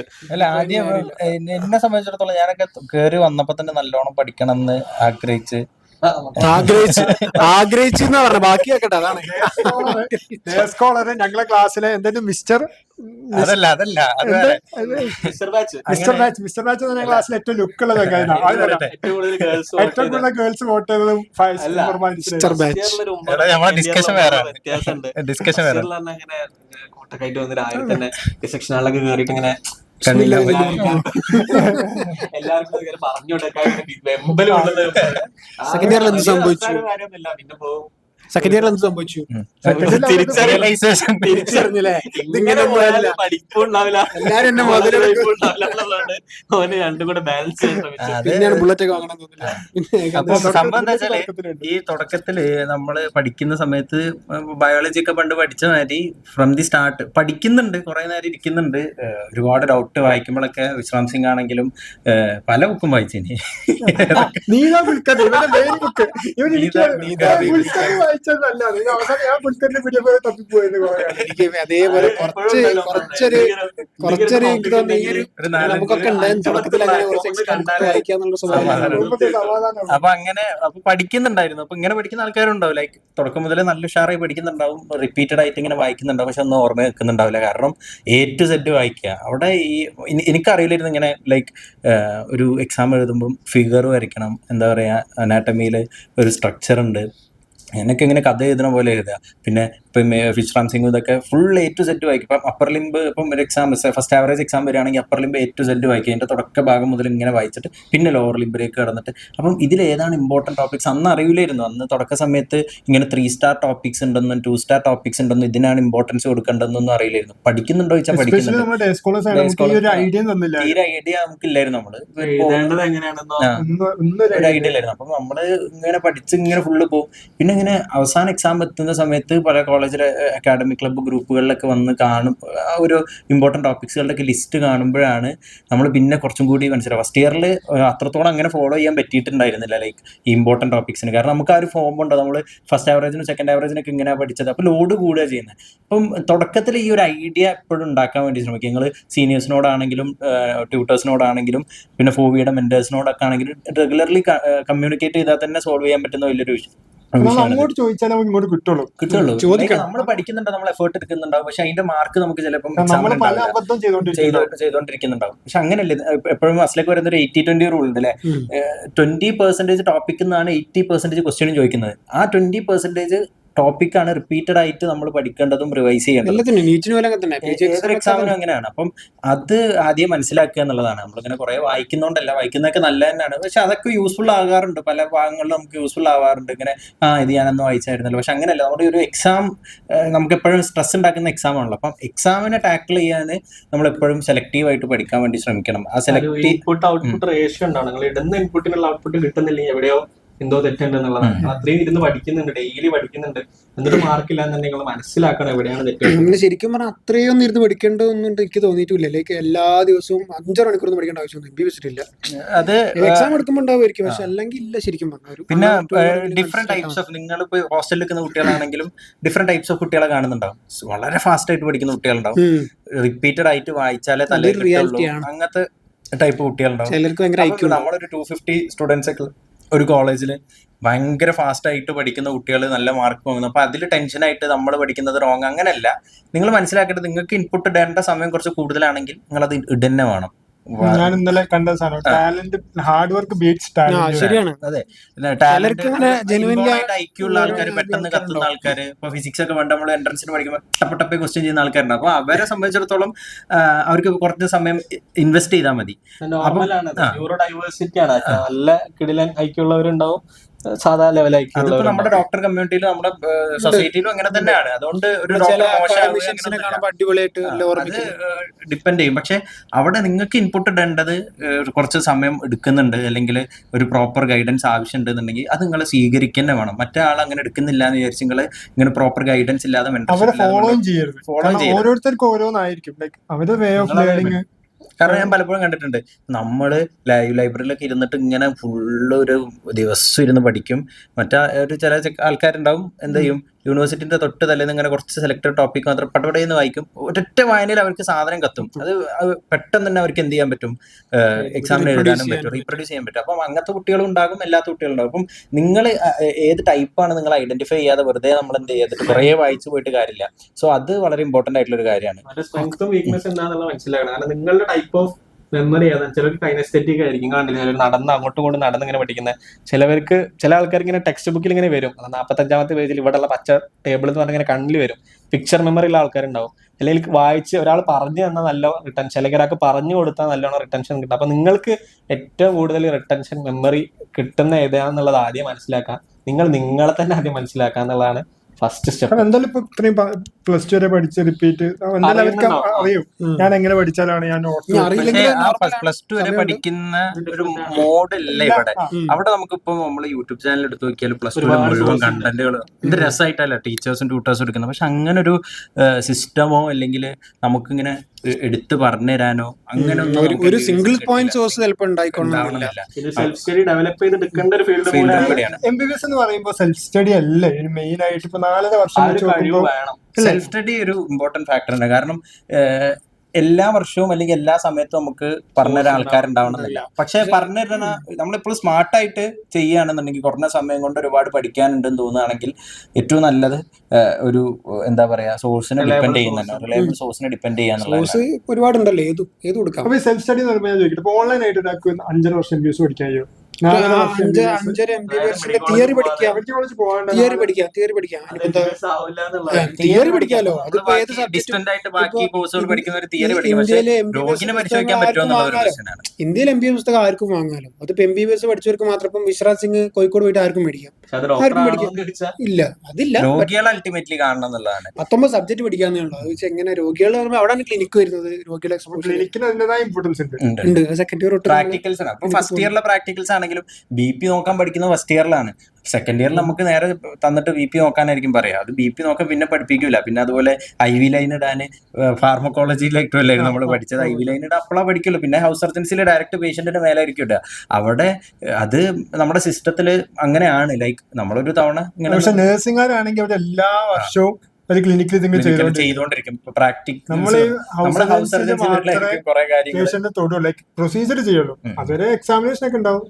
കുറെ മിസ്റ്റേക്സുകളൊക്കെ വരികയും ചെയ്യും. റിയൽ പേഷ്യൻസുമായിട്ട് നമ്മൾ ആദ്യമായിട്ടൊക്കെ ആയിരിക്കും ചില കാര്യങ്ങളൊക്കെ ചെയ്യുക. സ്യൂച്ചറിങ് ചെയ്യൽ ആദ്യമായിട്ടൊക്കെ ആയിരിക്കും. അതൊക്കെ എന്താ പറയാ ഈ ഒരു പ്രോസസ്സിന്റെ ഭാഗം തന്നെയാണ്, ലേണിംഗ് ആണ്. അപ്പം ഇനി ഫൈനൽ ക്വസ്റ്റ്യൻ, ഈ ഇപ്പൊ 5 വർഷം MBBS കഴിഞ്ഞു, തിരിച്ച് പോവുകയാണെങ്കിൽ ഫായിസ് ഒന്നുകൂടി MBBS ചെയ്യുകയാണെങ്കിൽ, അല്ലെങ്കിൽ ഇതിൽ ആരെങ്കിലും MBBS ഒന്നുകൂടി ചെയ്യുകയാണെങ്കിൽ എന്ത് മാറ്റം വരുത്തും, അല്ലെങ്കിൽ എന്ത് ചെയ്തായിരുന്നു? ഡിഫിക്കൽട്ട് ക്വസ്റ്റ്യൻ അവസാനത്തേക്ക് വെച്ചു. അവിടെ സിമ്പിൾ ഒരുപാട് ജൂനിയറോട് പറയാനുള്ളത് മാറ്റം പഠിക്കുന്ന പ്രോസസ്സിനോടല്ല. എനിക്ക് കുറച്ചും കൂടി സിസ്റ്റം കുറച്ചും കൂടി നന്നായാൽ എനിക്ക് മാറ്റാൻ കഴിയില്ല. മാറ്റമല്ലേ ഒരു സിസ്റ്റത്തിന് ഒരു ചെറിയൊരു മാറ്റം പോലല്ലേ പ്രൊവൈഡ് ചെയ്യുന്നത്. നമ്മള് ശ്രമിക്കുന്നു അതാണ്. നമ്മുടെ കുറെ കൺസ്ട്രെയിൻസ് ഉണ്ട്. നമ്മൾ ഫസ്റ്റ് ഇയർ അനുഭവിച്ച കാര്യങ്ങളൊക്കെ നമ്മൾ സോൾവ് ചെയ്യാൻ വേണ്ടി ശ്രമിച്ചിട്ടുണ്ട്. നമുക്ക് അതുപോലെ സെക്കൻഡ് ഇയറും തേർഡ് ഇയറും ക്ലിനിക്കൽ സബ്ജക്റ്റുകളൊക്കെ സോൾവ് ചെയ്യണം എന്നുള്ള വലിയ ആഗ്രഹമുണ്ട്. നമ്മുടെ ടൈം നമ്മുടെ എന്താ പറയാ ഇപ്പത്തെ നമ്മുടെ സിറ്റുവേഷൻ ഒന്നും അതിനെ അനുവദിക്കാത്തതുകൊണ്ടാണ്. എന്നാലും നമ്മൾ കുറെ ശ്രമങ്ങൾ നടത്തുന്നുണ്ട്. പവർ പാക്ക് എല്ലാം പ്രാക്ടിക്കൽ ക്ലാസ്സിന്റെ വീഡിയോ അത് കാരണം മസ്റ്റ് ആയിട്ട് കണ്ട് പഠിച്ച് വെക്കേണ്ട സാധനമാണ്. ഒരുപാട് കാര്യങ്ങൾ ചെയ്യണം എന്നുള്ള ആഗ്രഹങ്ങളുണ്ട്. ലൈക്ക് ക്ലിനിക്കൽ സബ്ജക്റ്റുകളാണെങ്കിലും പിന്നെ പ്രാക്ടിക്കൽ സാധനങ്ങളാണെങ്കിലും ഒക്കെ ചെയ്യണം എന്നുള്ള ആഗ്രഹമുണ്ട്. പക്ഷെ നമ്മുടെ ഇപ്പോഴത്തെ അവസ്ഥയും കൺസ്ട്രെയിൻസും അത് ഈ അവസ്ഥ പൈസ അല്ലാത്ത ഫൈനാൻഷ്യൽ കൺസ്ട്രെയിൻ അല്ലല്ല. അതാണ് ഇവർക്ക് മനസ്സിലാക്കുന്നത്. അടുത്ത MBBS പഠിക്കുന്ന ഒരാളെ സംബന്ധിച്ചിടത്തോളം റിപ്പീറ്റഡ് ആയിട്ട് എക്സാംസ് വന്നുകൊണ്ടിരിക്കും. ഇതിപ്പം ഞങ്ങളിപ്പോ MBBS ഉണ്ട്, ഇനി നമ്മൾ ഫേസ് ചെയ്യാൻ പോകുന്ന എക്സാം PG കഴിഞ്ഞാൽ JR1 exam, JR2 exam, serious process. ഒന്നെങ്കിൽ നമ്മൾ ആ ഒരു പ്രോസസ്സിൽ തന്നെ മാറിയിട്ട് ഇതിനായിട്ട് നിൽക്കേണ്ടി വരും. പക്ഷെ അവിടെ നമുക്ക് തന്നെ പേഴ്സണലി ഉള്ള നമ്മൾ ചെറുപ്പം മുതലേ കണ്ട ക്ലിനീഷ്യൻ എന്നുള്ള വലിയൊരു കാര്യവും അതോടൊപ്പം തന്നെ ഈ സിസ്റ്റത്തിൽ നമുക്ക് ചെയ്യേണ്ടതായിട്ടുള്ള കുറച്ച് മാറ്റങ്ങളുണ്ട്. അത് സ്ലോ ആയിട്ട് ചെയ്യാന്നുള്ളൊരു ഡിസിഷൻ എടുത്തുകൊണ്ടാണ് ഈ ഒരു കൺസ്ട്രെയിൻസ് നമുക്ക് വരുന്നത്. അപ്പോൾ അവിടെ നമ്മൾ ഈ സിസ്റ്റത്തിനെ കറക്റ്റായിട്ട് മനസ്സിലാക്കണം. ഇതിൻ്റെ ഇവിടെ എങ്ങനെയാണ് നമ്മളെ ബിൽഡ് ചെയ്യേണ്ടത് എന്നുള്ളത് പ്രോപ്പറായിട്ട് മനസ്സിലാക്കണം. അത് പ്രോപ്പറായിട്ട് നമ്മൾ സീനിയേഴ്സിനോടും ഈ ഒരു ഫേസിലൂടെ കടന്നു പോയവരോടും ഡിസ്കസ് ചെയ്യാതെ നമുക്കത് മനസ്സിലാൻ പറ്റില്ല. ഇപ്പം ഞാൻ ഏത് PG ബ്രാഞ്ച് എടുക്കണം എന്നുള്ളത് ഞാൻ നന്നായിട്ട് ഡിസ്കസ് ചെയ്തിട്ട് തീരുമാനം എടുക്കേണ്ട ഒരു കാര്യമാണ്. അത് നമ്മൾ ചിലപ്പോൾ ചെറുപ്പത്തിൽ നമ്മൾ ഫാൻസി ഡിഗ്രീസ് ഒക്കെ കേൾക്കാറുണ്ട് അല്ലേ, neuro surgery, cardio thoracic surgery, അങ്ങനെയൊക്കെ പറഞ്ഞിട്ട് അങ്ങനെയൊക്കെ പറഞ്ഞ് പ്ലസ് ടു പഠിക്കുന്ന സമയത്ത് പ്ലസ് ടു അല്ല 10ാം ക്ലാസ് പഠിക്കുന്ന സമയത്ത് നമ്മൾ എന്താ ആവേണ്ടിയെന്ന് ഒരു പേപ്പറിൽ എഴുതണം. കാരണം എന്റെ അടുത്തുള്ള കുട്ടി ഓങ്കോ സർജൻ, ഓങ്കോളജി നല്ല പഠിക്കുന്ന കുട്ടിയാ. ഓളിന്റെ കൂടെ MBBS പഠിക്കണ്ടേ നമ്മളെ കോളേജിലുള്ള. അപ്പം ഓങ്കോ ഞാനും അവളും പ്ലസ് ടു മുതൽ MBBS വരെ ഒരുമിച്ചാ. പ്ലസ് ടു LKG മുതൽ MBBS വരെ സ്കൂളിൽ ഒരുമിച്ച്, കോളേജിൽ ഒരുമിച്ച്, ഇനി PG ഒരുമിച്ചാവുമെന്ന് തോന്നുന്നു. അപ്പം ഞാൻ ഓക്ക് ഓങ്കോ സർജൻ ആവേണ്ടി. അപ്പൊ എനിക്കും ഓള് ഓങ്കോ സർജൻ ആണ്, ഞാൻ പഠിക്കുന്ന കുട്ടിയല്ല, എനിക്ക് ഓങ്കോ സർജൻ തന്നെ. ഇത് ഞാനൊരു പേപ്പറിൽ എഴുതി, ഒരു ചെറിയ പേപ്പറിൽ I am Hasim, I want to become onco surgeon. എനിക്ക് ഈ സാധനത്തിന്റെ സ്പെല്ലിംഗ് അറിയില്ല. എന്നിട്ട് ഈ പേപ്പർ ഈ കുട്ടിയുടെ കയ്യിൽ പറ്റി, എന്നിട്ട് ഓളെ എനിക്ക് ചോപ്പോണ്ട് അണ്ടർലൈൻ ചെയ്തിട്ട് അതിന്റെ കറക്റ്റ് സ്പെല്ലിംഗ് ചെയ്തിട്ട് തിരിച്ചെനിക്ക് തന്നു. ഇതിനേക്കാളും വലിയ ഇൻസൾട്ട് ജീവിതത്തെ ഇൻസൾട്ടാണ് ജീവിതത്തിൽ ആ പേപ്പറിൽ ഓങ്കോ സർജന്റെ സ്പെല്ലിംഗ് എനിക്ക് അറിയില്ല. അതുകൊണ്ട് കറക്റ്റ് ചെയ്തിട്ട് എനിക്ക് എന്റെ ബുക്കിൽ വെച്ച് അത് കണ്ടിട്ട് എനിക്ക് കിട്ടിയ ഇൻസൾട്ട് ഉണ്ടല്ലോ. കാരണം ഒന്നാമത് ഓള് പറഞ്ഞിട്ടാ ഞാനത് എഴുതിയത്. ഓ ഗോഡ്, കാണുന്നില്ല. അത് ലൈക്ക് ആ ഒരു ഇൻസൾട്ടിക്ക് മാറി കിട്ടിയത് ഞാൻ ഓള് ഒരേ കോളേജ് പഠിക്കുമ്പോഴാണ്. അങ്ങനെ ഒരു സംഭവം ഒരേ ലെവലിൽ അറ്റ്ലീസ്റ്റ് ഒരു കോളേജിലെങ്കിലും എത്തിയല്ലോ എന്ന് വെച്ചിട്ട് കുറെ അബദ്ധങ്ങൾ സംഭവിച്ചു. അതൊരു മാറ്റമുണ്ട്. ഞാൻ പറയാം, പണ്ട് എല്ലാവരും പറയും ഉമ്മർ പറഞ്ഞ പോലെ cardiothoracic surgeon, onco surgeon, neuro surgeon എന്നൊക്കെ പറഞ്ഞു നടന്ന ഒരു അവസാനം അനാട്ടമി, ഫിസിയോളജി, ഡെർമറ്റോളജി, റേഡിയോളജി. എന്തുകൊണ്ടായിരിക്കും അങ്ങനെ എടുക്കുന്നത്? എന്തുകൊണ്ടായിരിക്കും റേഡിയോളജി, ഡെർമറ്റോളജി ഒക്കെ ടോപ്പ് റാങ്കേഴ്സ് ഒക്കെ എടുക്കുന്നത്? പറഞ്ഞു തന്നൊരു കാര്യം അത് തന്നെയാണ്. അതായത് നമ്മൾ ആദ്യം നമുക്ക് ഇതിനെ പറ്റി അറിയില്ല. ഈ ഒരു സിസ്റ്റത്തിലോട്ട് വരുന്ന സമയത്ത് അതുപോലെ തന്നെ നമ്മുടെ പ്രയോറിറ്റീസും മാറും. ലൈഫ് സ്റ്റൈൽ ആണോ, അല്ലെങ്കിൽ നമുക്ക് ഡിഗ്നിറ്റി ആണോ, പ്രയോറിറ്റീസ് മാറും. അതിനനുസരിച്ചിട്ടുള്ളൊരു PG നമ്മൾ എടുക്കുന്നുള്ള. ഇപ്പോഴാണ് ഈ മോശം ഞാൻ പറയുന്നില്ല, പക്ഷെ നല്ല ലൈഫാണ് അത്. ആ ഒരു ചേഞ്ച്, അതായത് ക്ലിനിഷ്യൻ എന്നുള്ള അവരുടെ ചേഞ്ച് എന്തുകൊണ്ടായിരിക്കും, അതാണ് ചോദ്യം. ഒരുപാട് സന്തോഷം കിട്ടുന്ന ഒരുപാട് പേരുണ്ട്. നമ്മൾ വിചാരിക്കാത്ത കുറച്ചും കൂടി എക്സ്റ്റെൻസീവ് ആയിട്ട് ഫിസിയോളജി PG എടുത്തിട്ട് നമ്മുടെ ലങ്ങിന്റെ മറ്റേ PFT അതുപോലെ അല്ല എല്ലാ ബ്രാഞ്ചും നല്ലത് അങ്ങനെയല്ല നമ്മൾ പറയുന്നത്. നമ്മൾ ഇങ്ങനെ ഒരിക്കലും പ്രതീക്ഷിച്ചിട്ടുണ്ട്. ഞാൻ കോളേജിൽ എത്തിയതിന്റെ ശേഷം ഫസ്റ്റ് ഇയർ കോളേജിൽ എത്തിയതിന്റെ ശേഷമാണ് ഫിസിയോളജിക്ക് PG ഉണ്ട് എന്നുള്ളത് മനസ്സിലാക്കുന്നത്. ഫിസിയോളജി PG MD-ക്കാര് ഒരു ഡിഗ്രി ആയിട്ട് ഇതുപോലെ എടുക്കുന്നുണ്ടെന്ന് കേട്ടിട്ടുണ്ടാകുക. കാർഡിയോളജി, ന്യൂറോളജി അങ്ങനെയൊക്കെ ആയിരിക്കും. അപ്പം നമ്മള് ഈ പ്രോസസ്സിൽ ഇറങ്ങി പ്രോസസ്സിനെ മനസ്സിലാക്കുമ്പോൾ, ഈ സിസ്റ്റത്തിനെ മനസ്സിലാക്കുമ്പോൾ, നമ്മുടെ പ്രയോറിറ്റീസ് മനസ്സിലാക്കുമ്പോഴൊക്കെ നമുക്ക് ഏതാ പ്രോപ്പർ PG എടുക്കുക എന്നൊക്കെ ഉള്ളത് മനസ്സിലാവുള്ളൂ. നമ്മൾ പലപ്പോഴും ഇപ്പം MBBS നമ്മളെടുത്തത് കുറേ മിഥ്യാധാരണകളൊക്കെ വെച്ചിട്ടാണ് അല്ലേ? അത്ര ഇൻഫോംഡ് ഡിസിഷൻ ഒന്നും ആയിരിക്കില്ല. ഒരുപാട് എൻട്രൻസ് കോച്ചിങ് സെന്റേഴ്സിന്റെ ഇൻഫ്ലുവൻസ് ഉണ്ടാവും. എല്ലാവരും റിപ്പീറ്റ് ചെയ്യുന്നു, ഞാനും റിപ്പീറ്റ് ചെയ്യുന്നു. നമ്മളെ മുന്നിൽ ആകെ ഒറ്റ പോയിന്റ് ഉണ്ടാവുള്ളൂ, നീറ്റ് എക്സാം ക്രാക്ക് ചെയ്യുക. അതങ്ങ് ക്രാക്ക് ചെയ്ത് കഴിഞ്ഞാൽ നമ്മളെ MBBS കോളേജിലെത്തി. പിന്നെ അവിടെ നടക്കുന്ന സംഭവങ്ങളിലൊക്കെ നമുക്ക് ഒരുപാട് അവിടെ ഇപ്പോഴൊരു വാക്ക് ഉണ്ടെന്ന് തോന്നുന്നു, എന്താണ് എടുക്കേണ്ടതെന്ന് പറഞ്ഞു കൊടുക്കുന്നതൊക്കെ. അപ്പം നമ്മളിപ്പം വീണ്ടും വേറെ ക്വസ്റ്റ്യൻ ഉത്തരം കൊടുത്തിട്ടില്ല, കൊടുക്കാണ്ട് വേറെ ക്വസ്റ്റ്യൻ. ഇപ്പം നമ്മളിപ്പോൾ നമുക്ക് ഫസ്റ്റിൽ പ്രധാനപ്പെട്ട പ്രശ്നം നമുക്ക് ബേസിക്കലി ക്ലാസ് ഒന്നും മനസ്സിലാവുന്നില്ല. അതാണ് നമുക്ക് മെയിൻലി സംഭവിക്കുന്നത്. നമ്മൾ ക്ലാസ് കയറുന്നു, 250 ആൾക്കാരെ ലെക്ചർ ഹാള്, ഫാക്കൽറ്റി എന്തോ എടുക്കുന്നു, പോകുന്നു. അപ്പൊ നമ്മളൊക്കെ ഇനിയിപ്പോൾ ഒരു ഫാക്കൽറ്റി ആയിട്ട് വരുമ്പോൾ, കാരണം അവർ കുറേ കൺസേൺസ് ഉണ്ട്. കാരണം 1 മണിക്കൂർ കൊണ്ട് ഇന്ന ടോപ്പിക് തീർക്കേണ്ടി വരും. അവിടെ എന്തെങ്കിലും മാറ്റം വരുത്താൻ ആഗ്രഹിക്കുന്നുണ്ട്. കാരണം ഭാവിയിൽ ഇപ്പൊ നമ്മളും കുട്ടികളെ പഠിപ്പിക്കുന്ന എല്ലാ സ്റ്റേജിലും എന്തായാലും MBBS ഒക്കെ ആകുമ്പോൾ കുട്ടികളെ പഠിപ്പിക്കേണ്ടി വരും. MBBS സ്റ്റുഡൻസിനെ അവിടെ എന്തൊരു മാറ്റം വരുത്താനാണ് ആഗ്രഹിക്കുക. നമുക്ക് വലിയ മാറ്റം ഒന്നും വരുത്താൻ കഴിയില്ല, സമയം ഉണ്ടാവില്ല, ഇന്ന സമയം കൊണ്ട് ഇന്ന പോർഷൻ തീർക്കേണ്ടി വരും, കുറെ പുതിയ സാധനം ഇറക്കാനും കഴിയില്ല. അവിടെ എന്താ ആഗ്രഹിക്കുന്നത്? ഞാൻ വിചാരിക്കുന്നത് ഇപ്പൊ ഒരു ഓൺലൈൻ ആപ്പ് എടുക്കുന്ന ഒരു കുട്ടി ഉണ്ടെന്ന് വിചാരിക്കാം. ആ കുട്ടി ഇപ്പോൾ ക്ലാസ്സിൽ സ്പെൻഡ്, ഇപ്പോൾ 8 മുതൽ 4 വരെ കുട്ടി ക്ലാസ്സിലാണെങ്കിൽ, കുട്ടി ഇപ്പോൾ ഒരു നല്ലോണം പഠിക്കുന്ന കുട്ടിയാണ്, എന്തായാലും ഒരു 3 hour ഒക്കെ ഇൻവെസ്റ്റ് ചെയ്യേണ്ടി വന്നേക്കാം അല്ലേ, പെർ ഡേ. ആ കുട്ടിക്ക് നല്ലോണം പഠിക്കണമെങ്കിൽ ഇപ്പോൾ ഒരു ആപ്പ് യൂസ് ചെയ്യണമെങ്കിൽ അത്രയൊക്കെ 2 hour 3 hour കുട്ടി യൂസ് ചെയ്യണം. ഇവിടെ എന്താ വെച്ചാൽ ഫാക്കൽറ്റീസിന് നല്ല ലിമിറ്റേഷൻ ഉണ്ടെന്ന് ഞാൻ മനസ്സിലാക്കുന്നത്. കാരണം രാവിലത്തെ ഒരു സെഷനേ ഉള്ളൂ, കുറച്ച് സമയമേ ഉള്ളൂ. പിന്നെ ഡിസെക്ഷന് വലിയൊരു സമയം കൊണ്ടോ ഡിസെക്ഷൻ കുറയ്ക്കാനൊന്നും എന്തായാലും നമുക്ക് പറ്റൂല.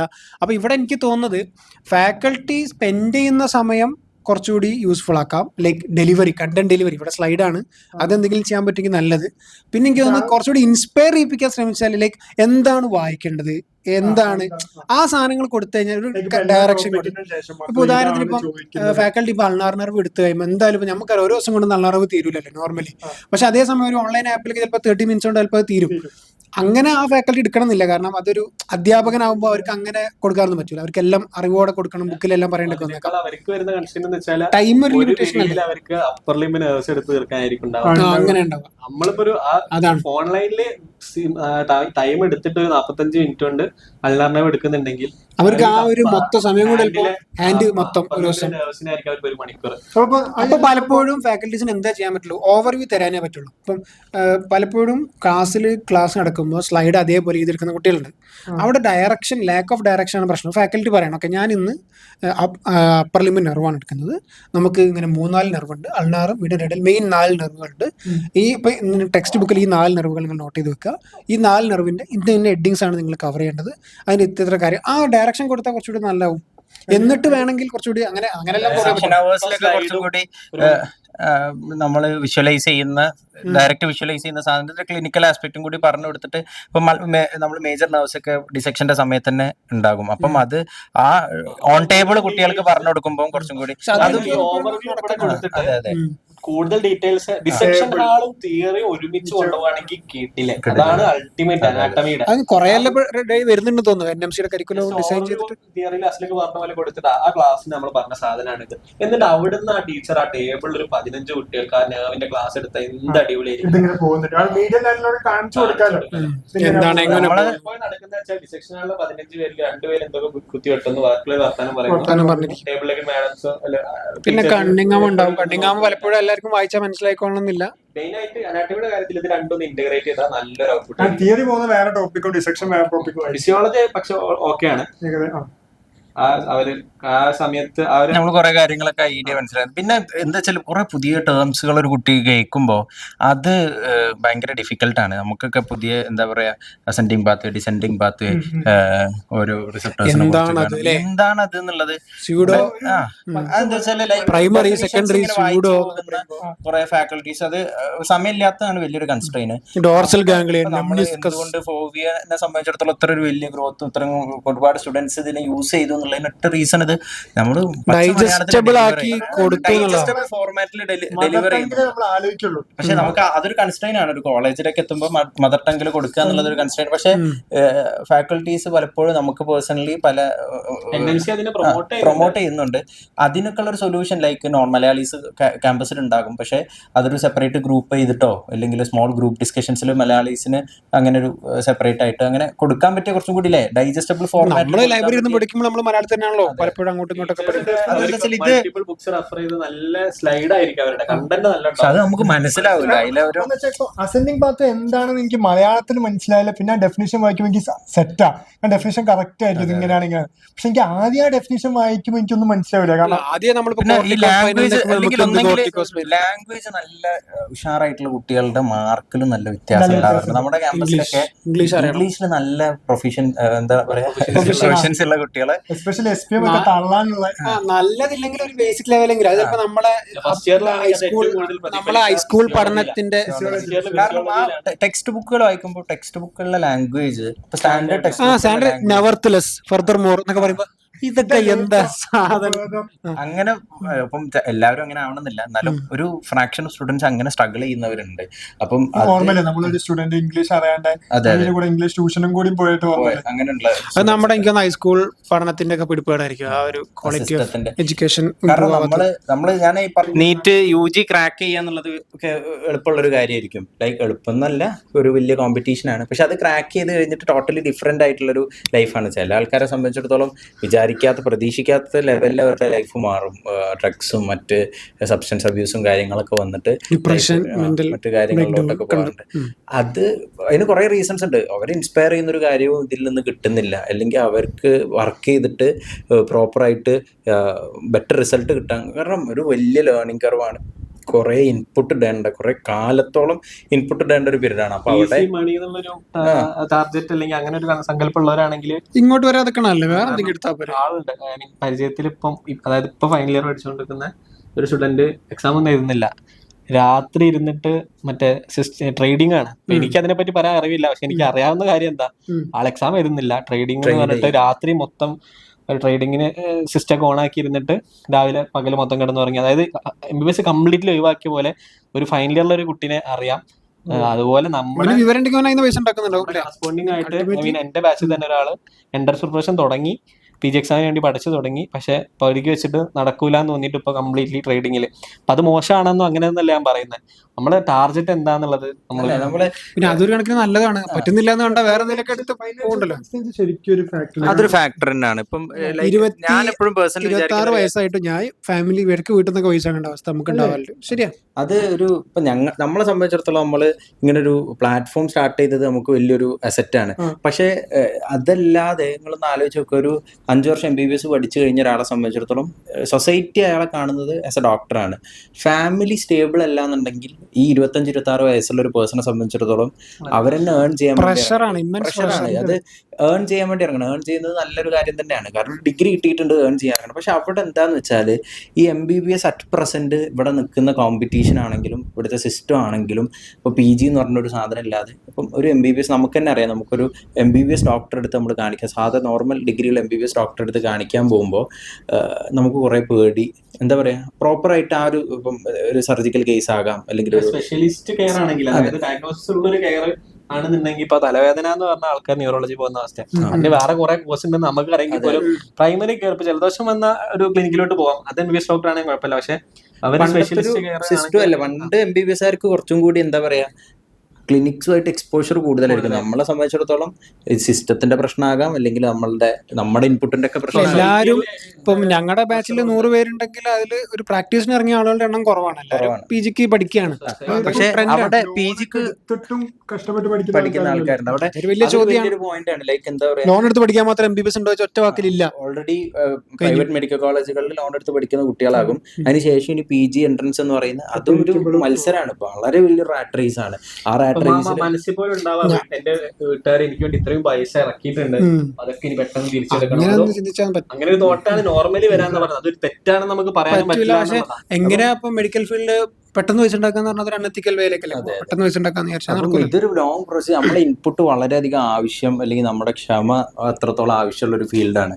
അത് നമ്മൾ ത്രൂ ഔട്ട് നമ്മുടെ ഈ ഒരു പ്രോസസ്സിൽ നമ്മൾ ഗെയിൻ ചെയ്യുന്ന ഒരു കാര്യമാണ്. നമുക്ക് ഇഷ്ടപ്പെടുക എന്നുള്ളതാണ്. ഇഷ്ടപ്പെട്ട് കഴിഞ്ഞാൽ പിന്നെ ഇതൊരു ഇഷ്ടപ്പെട്ട് കഷ്ടപ്പെടണം, ഇഷ്ടപ്പെടാതെ കഷ്ടപ്പെടണം. അപ്പം അത് നമ്മൾ സെർച്ച് ചെയ്യുക എന്നുള്ളത് തന്നെ. നിങ്ങൾക്ക് ഈ ഒരു ഫീൽഡിൽ നിങ്ങളെ യുണീക്കാക്കാൻ പറ്റുന്ന ഒരു ആസ്പെക്റ്റ് ഉണ്ടാകും, എവിടെയെങ്കിലും ഒരു ആസ്പെക്റ്റ് ഉണ്ടാകും. നമ്മളിപ്പോൾ നാച്ചുറിൻ്റെ ഒരു സത്യം പറയുകയാണെന്നുണ്ടെങ്കിൽ നിങ്ങൾക്ക് വിധിച്ചത് നിങ്ങൾക്ക് കിട്ടിയിട്ടുണ്ടാവുള്ളൂ അല്ലേ. നിങ്ങളൊരു ഹെൽത്ത് സെക്ടറിലേക്ക് നിങ്ങൾക്ക് ആർക്കും കിട്ടാത്ത, അല്ലെങ്കിൽ ഒരുപാട് 23 ലക്ഷം കുട്ടികളെ എഴുതിയ എക്സാമിൽ നിങ്ങളെ സെലക്ട് ചെയ്തിട്ടുണ്ടെന്നുണ്ടെങ്കിൽ, നിങ്ങൾക്ക് ഒരു സെലക്ഷൻ കിട്ടിയിട്ടുണ്ടെന്നുണ്ടെങ്കിൽ ദർ വാസ് എന്തോ ഒരു പോയിന്റ് നിങ്ങളെ കൊണ്ട് ഈ ഹെൽത്ത് സിസ്റ്റത്തിന് ആവശ്യമായിട്ടുള്ള എന്തോ ഒരു സംഭവം ഉണ്ട്. നിങ്ങൾക്ക് മാത്രമല്ല, നിങ്ങളെ കൊണ്ട് ഈ സിസ്റ്റത്തിനും ആവശ്യമുണ്ട് എന്നുള്ളൊരു തോട്ട് നിങ്ങൾക്ക് ഉണ്ടാകുന്നത്. അത് എവിടെ എന്നുള്ളത് നമ്മൾ തന്നെ കണ്ടുപിടിക്കേണ്ടി വരും. അത് കണ്ടുപിടിച്ച് കഴിഞ്ഞാൽ നമുക്കിത് ഭയങ്കര രസമുള്ള ഒരു പ്രൊസീജിയർ ആയിട്ട് മാറും. അത് കണ്ടുപിടിക്കാൻ കുറച്ച് സമയങ്ങൾ എടുക്കും എന്നുള്ളതാണ് വലിയ. ഞാൻ കണ്ടുപിടിച്ചോന്ന് വെച്ചാൽ എല്ലാവരും ആസ്പെക്ടുകൾ കണ്ടുപിടിച്ചു. എന്ത് വേണ്ടാന്നെങ്കിലും ചിലപ്പോൾ നമുക്ക് അറിയാൻ പറ്റുമല്ലോ. അതൊരു അല്ലെങ്കിൽ എന്ത് ചെയ്യാന്നുള്ളതിനെ കുറിച്ചൊരു ധാരണയുമായിട്ടും ഈ ഫീൽഡിൽ തന്നെ നിന്നിട്ട് എന്ത് ചെയ്യാന്നുള്ളതിനെ കുറിച്ച്. പിന്നെ ഇതിൽ തന്നെ ഇപ്പം ഞാൻ മനസ്സിലാക്കിയത്, ഇപ്പം പലർക്കും ഇതിൽ വരുമ്പം എനിക്ക് ക്ലിനിക്കലി പ്രാക്ടീസ് ചെയ്യണ്ട, അതാന്ന് തോന്നുന്നില്ല, അത് റോങ് ഡെസിഷൻ എന്നൊക്കെ തോന്നുന്ന ആളുകളുണ്ട്. അതിലൊരു കാര്യം ഞാൻ മനസ്സിലാക്കിയത്, ക്ലിനിക്കൽ ലൈഫ് മാത്രമല്ല ഇതിൽ വേറെയും ഓപ്പർച്യൂണിറ്റീസ് ഉണ്ട് എന്നുള്ളതാണ്. ഇത് കഴിഞ്ഞപ്പോൾ MBA എടുത്ത് പോകുന്ന ആളുകളുണ്ട്. അത് പിന്നെ മാനേജ്മെന്റിലേക്ക് കയറുന്ന, അഡ്മിനിസ്ട്രേഷനിലേക്ക് കയറുന്ന, ഹെൽത്ത് റിലേറ്റഡ് ഇപ്പൊ AI ഒക്കെയുടെ AI ടെക്നോളജിയുടെ ഏരിയയിലേക്ക് പോകുന്ന വളരെ വേഴ്സറ്റൈൽ ആണ് നമ്മുടെ ഓപ്ഷൻസ്. അത് പിന്നെ ഈ പ്രോസസ്സിൽ നമ്മൾ ഭാഗമാവാതെ, ഇപ്പൊ ക്ലിനിക്സിൽ പ്രോപ്പറായിട്ട് പോവാതെ നമുക്ക് മനസ്സിലാവില്ല നമ്മൾ എവിടെ എന്തെടുക്കണം. ഈ ക്ലിനിക്സിൽ ഈ ഒരു ഡിപ്പാർട്ട്മെന്റിൽ എന്താ നടക്കുന്നത് എന്നുള്ളതിനെ കുറിച്ചൊരു ധാരണ ഉണ്ടെങ്കിൽ നമ്മളിവിടെ ആപ്റ്റ് അല്ല നമുക്ക് മനസ്സിലാവും. ചില ഡിപ്പാർട്ട്മെന്റ്സിൽ നമ്മൾ പ്രോപ്പറായിട്ട് ഇൻവോൾവ് ചെയ്താലേ നമുക്ക് മനസ്സിലാവുള്ളൂ. നമ്മൾ UG പീരീഡിൽ അങ്ങോട്ട് പോവും, കോട്ടൊക്കെ ഇട്ട് കുട്ടപ്പന്മാരായിട്ട് എല്ലാ സാധനങ്ങളും കൊണ്ടൊക്കെ പിന്നെ പോകും. നമ്മുടെ ഇൻട്രസ്റ്റ് പോലെ നമുക്ക് എത്ര ലേബർ വേണമെങ്കിലും എടുക്കാം. നമ്മുടെ ഇൻട്രസ്റ്റ് പോലെയാണ് ശരിക്കും ഇന്റേൺഷിപ്പിൽ നമുക്ക് എത്ര കാനല വേണമെങ്കിലും ഇടാം, നമുക്ക് എത്ര ലൈൻ വേണമെങ്കിലും ഇടാം. നമ്മള് തീരുമാനിക്കണം. എക്സ്പ്ലോർ ചെയ്ത് നിങ്ങളുടെ ഇപ്പൊ നിശ പ്രൈവറ്റ് ആണെങ്കിൽ കണ്ടുപിടിക്കുക. പോലും നിങ്ങൾക്ക് എത്രമാത്രം എക്സ്പ്ലോർ ചെയ്യാൻ കഴിയും അത്രയും എക്സ്പ്ലോർ ചെയ്യാം. കാരണം ഇപ്പൊ കുറച്ച് ലിമിറ്റേഷൻ വരാം ഗവൺമെന്റ് ഹോസ്പിറ്റലിൽ വെച്ച് നോക്കുമ്പോൾ പ്രൈവറ്റിൽ. ബട്ട് നിങ്ങൾ എന്നാൽ പോലും നല്ല വൃത്തിക്ക് ഒരു ഗവൺമെന്റിനേക്കാളും കൂടുതൽ വിവരമൊക്കെ വെച്ച്, കാരണം ഗവൺമെന്റിൽ ഉഴപ്പുന്ന ഒരാളും പ്രൈവറ്റിൽ നല്ല പഠിക്കുന്ന ഒരാളും ലൈക്ക് ആ ക്ലിനിക്കൽ എക്സ്പോഷർ ഈക്വലാണ്. ഗവൺമെന്റിൽ പോയിട്ടും കുറെ ഉഴപ്പി കളിക്കുന്ന കുറെ പേരുണ്ടല്ലോ. അപ്പൊ കിട്ടുന്ന ഓപ്പർച്യൂണിറ്റി മാക്സിമം യൂട്ടിലൈസ് ചെയ്യുക. ഇപ്പൊ എല്ലാ ദിവസവും ക്ലാസ് ഉണ്ടാവണമെന്നില്ല, അല്ലെങ്കിൽ ഒരാഴ്ചയൊക്കെ ചിലപ്പം നമ്മൾ ക്ലിനിക്കിൽ പോകും, ചിലപ്പോൾ പ്രൊഡക്റ്റീവായിട്ട് ക്ലാസ് കിട്ടുന്നില്ല. പക്ഷെ അവിടെ പോയിട്ട് ആ ഒരു 15 അരമണിക്കൂറിന്റെ ക്ലാസ് അല്ല, നിങ്ങൾ 3 മണിക്കൂർ ക്ലിനിക്കിൽ ചെലവഴിക്കുന്നുണ്ടെങ്കിൽ ആ 2.5 മണിക്കൂർ നിങ്ങളെ കാത്തിരിക്കുന്ന അല്ലെങ്കിൽ നിങ്ങളുടെ ശരിക്കത്തെ പുസ്തകങ്ങൾ എന്ന് പറഞ്ഞാൽ എന്താ പേഷ്യൻസ് ആണ്. അപ്പൊ ആ പേഷ്യൻസ് ആണ് നിങ്ങളുടെ പുസ്തകങ്ങൾ. അപ്പൊ ആ തുടക്കത്തിലൊക്കെ നിങ്ങൾ തേർഡ് സെമസ്റ്ററിലേക്ക് പോയി കഴിയുമ്പോൾ വീട്ടുവിശേഷങ്ങളായിരിക്കും പറയാം. നിങ്ങൾക്ക് അറിയണ്ടാവില്ല എങ്ങനെ ഈ പേഷ്യന്റ് സംസാരിങ്ങൾ എങ്ങനെയുണ്ട് ആ വീട്ടുവിശേഷം തൊട്ട് കുടുംബക്കാരുടെ കാര്യങ്ങൾ മൊത്തം നിങ്ങളോട് പറയും. ചിലപ്പോൾ നല്ല സംസാരിക്കാൻ താല്പര്യമുള്ള ആൾക്കാരാണ്. അവിടെ വലിയൊരു ഇതില്ലേ, ലൈക്ക് എങ്ങനെയാണ് ഇപ്പൊ പേഷ്യന്റിനോട് എന്താ ഇന്ററാക്ട് ചെയ്യേണ്ടതെന്ന്. പിന്നെ നമ്മളത് ക്യൂറേറ്റ് ചെയ്ത് വരാ ചെയ്യാം. ഓവർ ടൈം ഒരു മെഡിസിൻ പോസ്റ്റിംഗ് ഒരു മാസം ഉണ്ടെങ്കിൽ ആദ്യം സംസാരിച്ച പോലെ ആയിരിക്കില്ല എന്നും പേഷ്യൻസിനോട് ഇന്ററാക്ട് ചെയ്യുന്ന ഒരാള്. അവസാനം ആകുമ്പോൾ നിങ്ങൾക്ക് അറിയാം എങ്ങനെ പേഷ്യന്റ് ഡൈവേർട്ട്. സെക്കൻഡ് ഇയറിൽ നമ്മള് തേർഡ് സെമ്മിൽ പോകുമ്പോ പേരും വീട്ടുകാര്യങ്ങളൊക്കെ ആയിരിക്കും ചോദിക്കുന്നത്. പക്ഷെ അത് 6th സെമ്മിലാകുമ്പോൾ നമുക്ക് കുറച്ചും കൂടി നോളജ് എന്തിനായിരുന്നു ഇങ്ങോട്ട് വന്നതെന്ന് നോക്കി, ആദ്യം എന്തായിരുന്നു പറ്റിയത്, പ്രോപ്പർ ഹിസ്റ്ററി എടുക്കുന്ന രൂപമൊക്കെ നമുക്ക് മനസ്സിലാവും. അപ്പൊ തേർഡ് സെമ്മിൽ കുറച്ചും കൂടി നമ്മൾ തേർഡ് ഹിസ്റ്ററി സെമ്മിൽ നമ്മള് കല്യാണം കഴിച്ച കുട്ടികളുണ്ടോ നോക്കുന്നത് അത് ഒബിജിൽ തേർഡ് സെമ്മിലല്ലേ? നിങ്ങൾ കുടുംബത്തിൽ പറഞ്ഞ ആളാണ് കെട്ടിയെന്ന് വെച്ചാൽ കുടുംബ തറവാട്ടിന് ചോദിക്കണത് കുറച്ചുകൂടെ കുട്ടികളുണ്ടോ പിന്നെ കല്യാണം കഴിച്ച കൺസാഗ്നസ് മാരേജിന് വേണ്ടി. ഇതൊരു ഇങ്ങനെ ലൈക്ക് എല്ലാം കൂടി യോജിച്ച് വരിക ചെയ്യുക. ലൈക്ക് നമ്മൾ 9th സെമ്മിൽ എത്തുമ്പോൾ ഓക്കെ നമ്മൾ തേർഡ് സെമ്മിൽ ആ ചോദിച്ച ചോദ്യങ്ങളൊക്കെ ഇതിനായിരുന്നു, നമ്മൾ 6th സെമ്മിൽ ചോദിക്കുന്നത് ഇതിനായിരുന്നു. 9th സെമ്മിൽ കുറച്ചും കൂടി എക്സാമിനേഷനും ഡയഗ്നോസിസിനും ഇമ്പോർട്ടൻസ് കൊടുക്കുന്നു. അപ്പം ഒരു ഒരു ചാനലായിട്ട് വരും. അല്ലാതെ ആദ്യത്തെ ദിവസത്തെ തന്നെ പോയിട്ട് എല്ലാം പഠിക്കാനൊന്നും പേഷ്യന്റിനെ നെഞ്ചിനെന്താ പറയാ അക്യൂട്ട് MI ആയിട്ടാണ് വന്നത്, ഇതൊരു സ്റ്റെമി ആണ്, ഇയാൾക്ക് ഇത് ചെയ്യണം, ഈ രോഗി എടുത്ത് തരും, എടുത്ത് കൈ തരും, അപ്പൊ അഭിനയിക്കും. കുറച്ച് പ്രശ്നങ്ങൾ വർഷങ്ങൾ കഴിയുമ്പോഴേ റെഡി ആവുള്ളൂ. അത് ഞാൻ എപ്പോഴും പറയും, അതായത് ഒരു കഥ അല്ലെങ്കിൽ ഒരു സിനിമ പോലെയാണ് നമ്മുടെ ഈ അറിവ് ഏതൊരു സബ്ജക്ട് ആണെന്നുണ്ടെങ്കിലും. അപ്പൊ നമുക്ക് ചിലപ്പോൾ ആദ്യം തന്നെ കിട്ടുക ക്ലൈമാക്സ് ആയിരിക്കും. അപ്പൊ ക്ലൈമാക്സ് അങ്ങ് അവിടെ എടുത്തു വെക്കുക, എന്നിട്ടായിരിക്കും നിങ്ങൾക്ക് ഇൻട്രൊഡക്ഷൻ കിട്ടുക. അതായത് ഇതൊരു ലിങ്കിങ് ആണ്. അവിടെ ഇവിടെ ആയിട്ട് നിങ്ങൾക്ക് ഈ ഒരു 5.5 വർഷത്തിൽ ഇപ്പൊ മെഡിസിൻ എന്ന് പറഞ്ഞാൽ സെക്കൻഡ് ഇയർ തൊട്ട് ഫൈനൽ ഇയർ വരെ ഉണ്ട്. അപ്പൊ പല സമയത്തായിട്ട് പല ഇൻഫർമേഷൻ കിട്ടും, അതൊക്കെ എടുത്ത് അസിസ്റ്റൻസിലും കിട്ടും. അപ്പൊ ഇതെല്ലാം എടുത്ത് വെച്ച് നിങ്ങൾ കംപ്ലീറ്റ് ഫിസിഷ്യൻ ആവുക 5 വർഷം കഴിഞ്ഞിട്ടായിരിക്കും. അപ്പൊ ഒരു കംപ്ലീറ്റ് ബിഗ്ഗർ പിക്ചർ കിട്ടും. അല്ലാതെ ആസിം പറഞ്ഞ Rome was not build in a day. അതന്നെ എനിക്ക് പല കുട്ടികൾക്കും പറ്റുന്ന ഒരു മിസ്റ്റേക്ക് ഉണ്ട്. എനിക്കടക്കം തേർഡ് സെമ്മിൽ ഫസ്റ്റ് മെഡിസിൻ പോസ്റ്റിങ്ങിന് പോയിട്ട് നമുക്ക് ബുക്ക് ഉണ്ട്, ഹച്ചിൻസൺ അല്ലെങ്കിൽ മെക്ലിയോടൊക്കെ ഉണ്ടാവും. അപ്പൊ ആദ്യത്തെ ഇൻട്രൊഡക്ഷൻ ചാപ്റ്റർ വായിക്കണം എന്ന് പറയും ക്ലിനിക്കൽ സയൻസിന്റെ. അപ്പൊ നാളെ ഇത് വായിച്ചിട്ട് അങ്ങ് സെറ്റ് ആക്കിട്ട് വരും. ഈ ഒരു ബുക്കാണ് 4 വർഷം പഠിക്കുന്നത്. അതെന്നെ തേർഡ് സെമ്മിൽ ഒരു ദിവസം കൊണ്ട് തീരുന്ന ആലോചിച്ചാൽ അതിലെ ഒരു നമുക്ക് മനസ്സിലാവൂല. കാരണം അതാ പറഞ്ഞ പല കാര്യങ്ങളും ലാംഗ്വേജ് പക്ഷെ 9th സെമ്മിൽ അത് വായിക്കുന്ന സമയത്ത് സിമ്പിൾ ആയിരിക്കും, കാരണം എല്ലാം കണക്ട് ചെയ്യാൻ പറ്റും. തേർഡ് സെമസ്റ്റർ അത് ഒരു പേജ് പോലും വായിച്ചു തീർക്കാൻ തന്നെ വളരെ വലിയ എന്തോ സംഭവമായിരിക്കും. അപ്പൊ അത് അങ്ങനെയാണെന്ന് മനസ്സിലാക്കാം. ഇപ്പം അനാട്ടമിയിൽ ന്യൂറോ അനാട്ടമിയിൽ പഠിക്കുന്ന പല കാര്യങ്ങളും ഇതൊക്കെ എന്താണെന്ന് മനസ്സിലാവില്ല. അത് ഒരു സ്ട്രോക്ക് കേസ് അങ്ങ് വന്നാൽ നിങ്ങൾക്ക് മനസ്സിലാവും പരിപാടി. ലീഷൻ എന്നുള്ള വാക്ക് ആദ്യമായിട്ട് കേൾക്കുന്നത് IBC ബുക്കില് ലീഷൻ അറ്റ്. അപ്പൊ ഞാൻ എന്താണ് ലീഷൻ? ലീഷൻ വരാണ്, വെട്ടണോ? അതായത് നമുക്ക് എമറേജിന് ഇൻഫാക്റ്റിനെ ഒക്കെ ലീഷൻ എന്നാണ് പറയുന്നത്. അന്ന് എമറേജ് എന്താ ഇൻഫാക്ട് എന്താണെന്ന് അറിയില്ല. Brown Sequard syndrome lesion at ആറ്റില്ല. അപ്പൊ ഞാൻ ഈ ലീഷൻ എന്ന് പറഞ്ഞ ആരൊന്ന് വെട്ടിവെച്ച പോലെ അതായിരുന്നു. ഈ പാരന്റൽ എന്ന് പറഞ്ഞ ഇഞ്ചക്ഷൻ ആണ്, അമ്മക്ക് കൊടുക്കുന്നതല്ല. ആസിംഖിന്റെ ഒരു നല്ല രസകരമായ അനുഭവം ഉണ്ട്. Vitamin B12 is given parental. എന്തായിരുന്നു ക്വസ്റ്റ്യൻ? പാരന്റൽ എന്ന് പറഞ്ഞാൽ IM അല്ലെങ്കിൽ IV ആയിട്ട് കൊടുക്കുന്നതാ. അല്ല വായക്കൂടി അല്ലാത്ത ഓറൽ അല്ലാത്ത ഓറൽ അല്ലാണ്ട് നമ്മൾ ഇഞ്ചക്ഷൻ എന്ത് കൊടുക്കുന്നതാണ്. ഞാൻ വിചാരിച്ചത് വല്ല മറ്റേ സ്പെല്ലിംഗ് മിസ്റ്റേക്ക് ആണെന്ന് വെച്ചാൽ ഞാൻ വിചാരിച്ചു അമ്മക്ക് മരുന്ന് കൊടുത്താൽ കുട്ടിക്ക് പാരന്റിന് കൊടുത്താൽ ലിറ്ററലി എനിക്ക് മാർക്കം കിട്ടി. ആ മാർക്ക് എന്തോ കിട്ടി.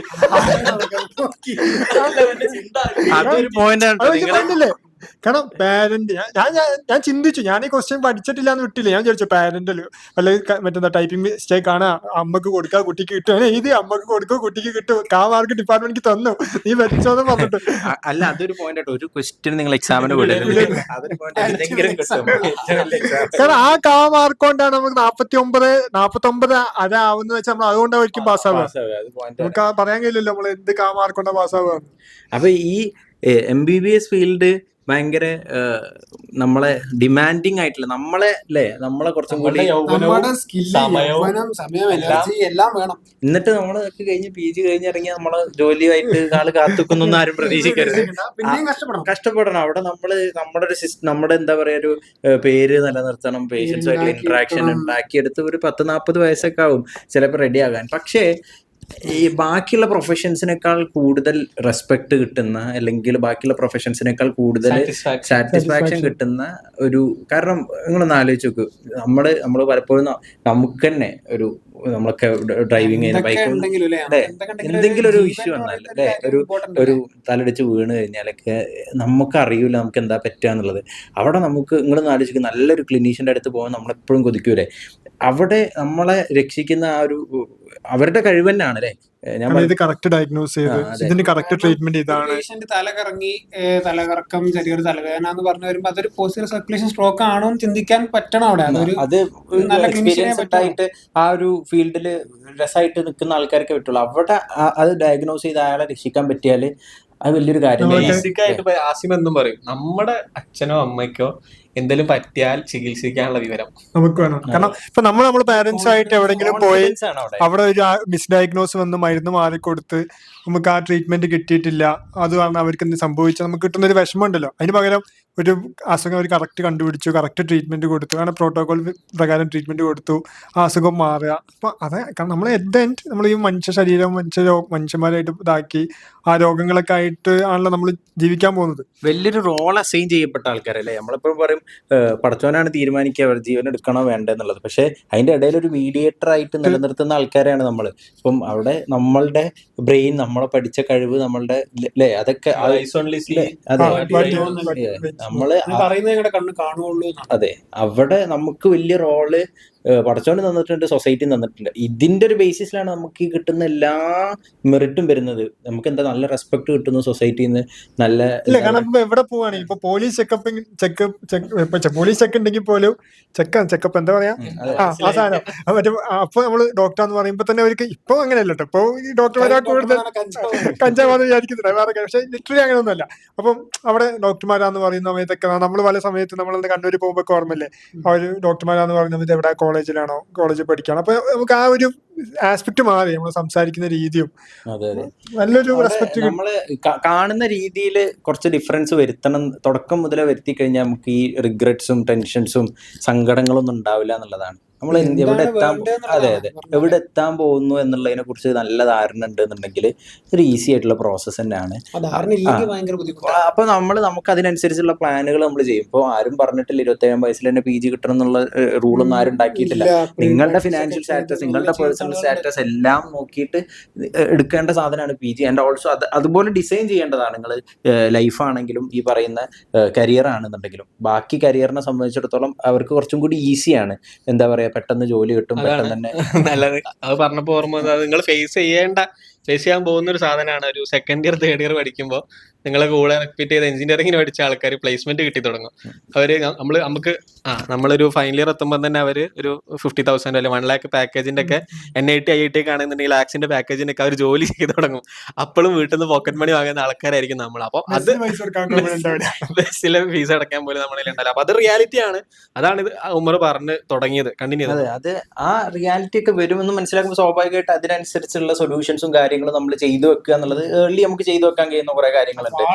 ഒരുപാട് ഇപ്പം അസ്ലക്കിനെ സംബന്ധിച്ചിടത്തോളം അവന്റെ യൂട്യൂബ് ചാനൽ വെച്ച് തുടങ്ങിയിട്ടുണ്ടായിരുന്നു. അതൊരു റെവല്യൂഷൻ തന്നെയാണ്. അതിൽ നിന്ന് അവന്റെ കണ്ടന്റിൽ നിന്നൊക്കെ ഇൻസ്പയർ ആയിട്ട് ആൻഡ് ഓൾസോ അതിനെ ഫോളോ ചെയ്തുകൊണ്ട് തന്നെ ഡെവലപ്പ് ചെയ്ത ലേണിംഗ് ആപ്പും മറ്റു കാര്യങ്ങളൊക്കെ നമ്മൾ ഒരു എക്സാമ്പിൾസ് തന്നെയാണ്. ഇതുപോലെ തന്നെ പല കാര്യങ്ങളും കുറേ ആൾക്കാർ എക്സ്ട്രാ കരിക്കുലർ ആയിട്ട് ചെയ്യുന്ന കാര്യങ്ങളൊക്കെ ഉണ്ട്.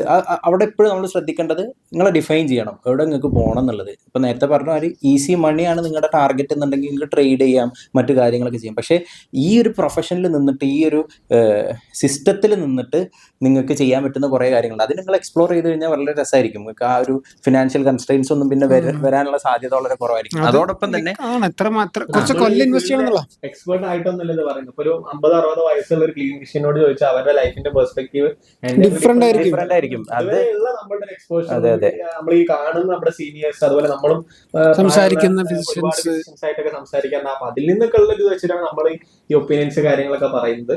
അപ്പൊ ആ രീതിയിൽ തന്നെ എടുക്കാം. അതെ, അത് ഈ വലിയ വലിയ നിങ്ങളെ വീട്ടുകാരും കൊണ്ടൊക്കെ വലിയ പ്രൊഫസേഴ്സിന്റെ അടുത്ത് അല്ലെങ്കിൽ നല്ല ക്ലിനീഷ്യൻസിന്റെ അടുത്തൊക്കെ പോകുമ്പോൾ നിങ്ങൾക്ക് മനസ്സിലായി ആ പൊസിഷനിൽ ഞാൻ എത്താൻ എന്തായാലും ഞാൻ ആയിട്ടില്ല, കുറച്ച് ടൈം. പിന്നെ നമ്മൾ എനിക്ക് തോന്നുന്നു ഒരിക്കലും നമ്മൾ അങ്ങനെ ഒരാളുടെ നമ്മൾ ഒരിക്കലും ഒപ്പീനിയൻ ചോദിക്കൂല. ഈ ഒരു ഫേസിൽ നമ്മളിപ്പോ ഒരു 60 വയസ്സുള്ള ഒരു കാർഡിയോതോറാക്സ് നമ്മൾ ഒപ്പീനിയൻ, കാരണം അവർക്ക് അത് റിലേറ്റ് ചെയ്യാൻ പറ്റുന്നുണ്ട്. കാരണം അവർ കണ്ട കോമ്പറ്റീഷൻ ഒന്നും അല്ല, ഡിഫറെന്റ് ആണ്. ഇപ്പം സർജറി എടുക്കട്ടെ എന്ന് വെച്ചാൽ വേണ്ട, എസ്ആറിനോട് ചോദിച്ചാൽ പറയും കറക്റ്റ് പിക്ചർ കിട്ടും. അത്